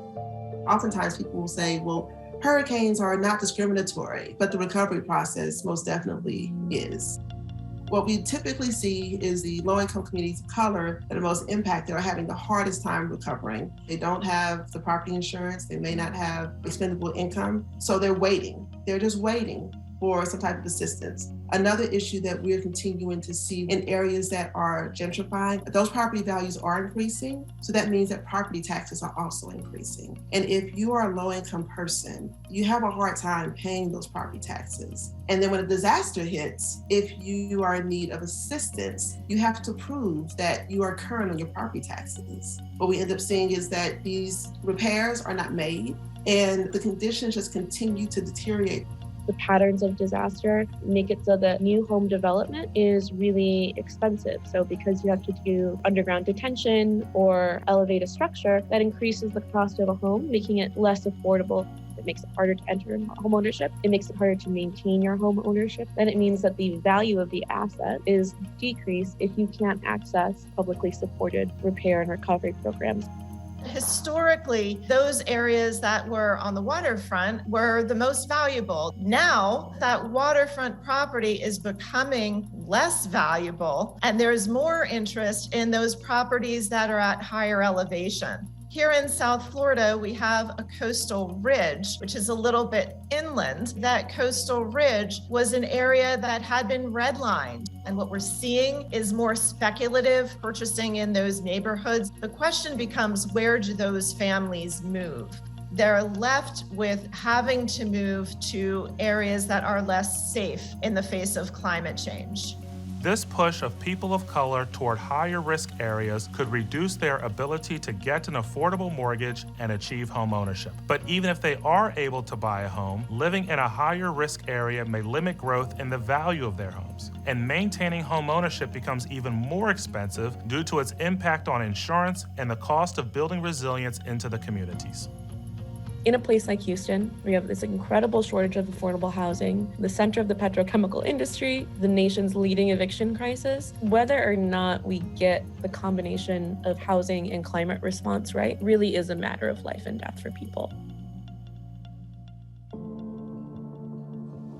Unfortunately, there are no easy answers to protecting communities from climate change, especially as its impact is expected to worsen in the years ahead. But housing leaders concerned with the impacts of climate change will need to prioritize racial equity when addressing climate impacts on homeownership. The goal of disaster recovery shouldn't be to return to normal. It should be to create something better than we've ever experienced. It should be a vehicle to really advance equity and repair historical injustices and prepare us for continued climate crisis and climate disasters. Everyone should be able to have the opportunity to thrive, to be able to have a safe place to call home, to be able to know that their home will generate wealth so you can pursue those dreams and have a flourishing future. Homeownership can be the cornerstone of hope for so many families and their future generations.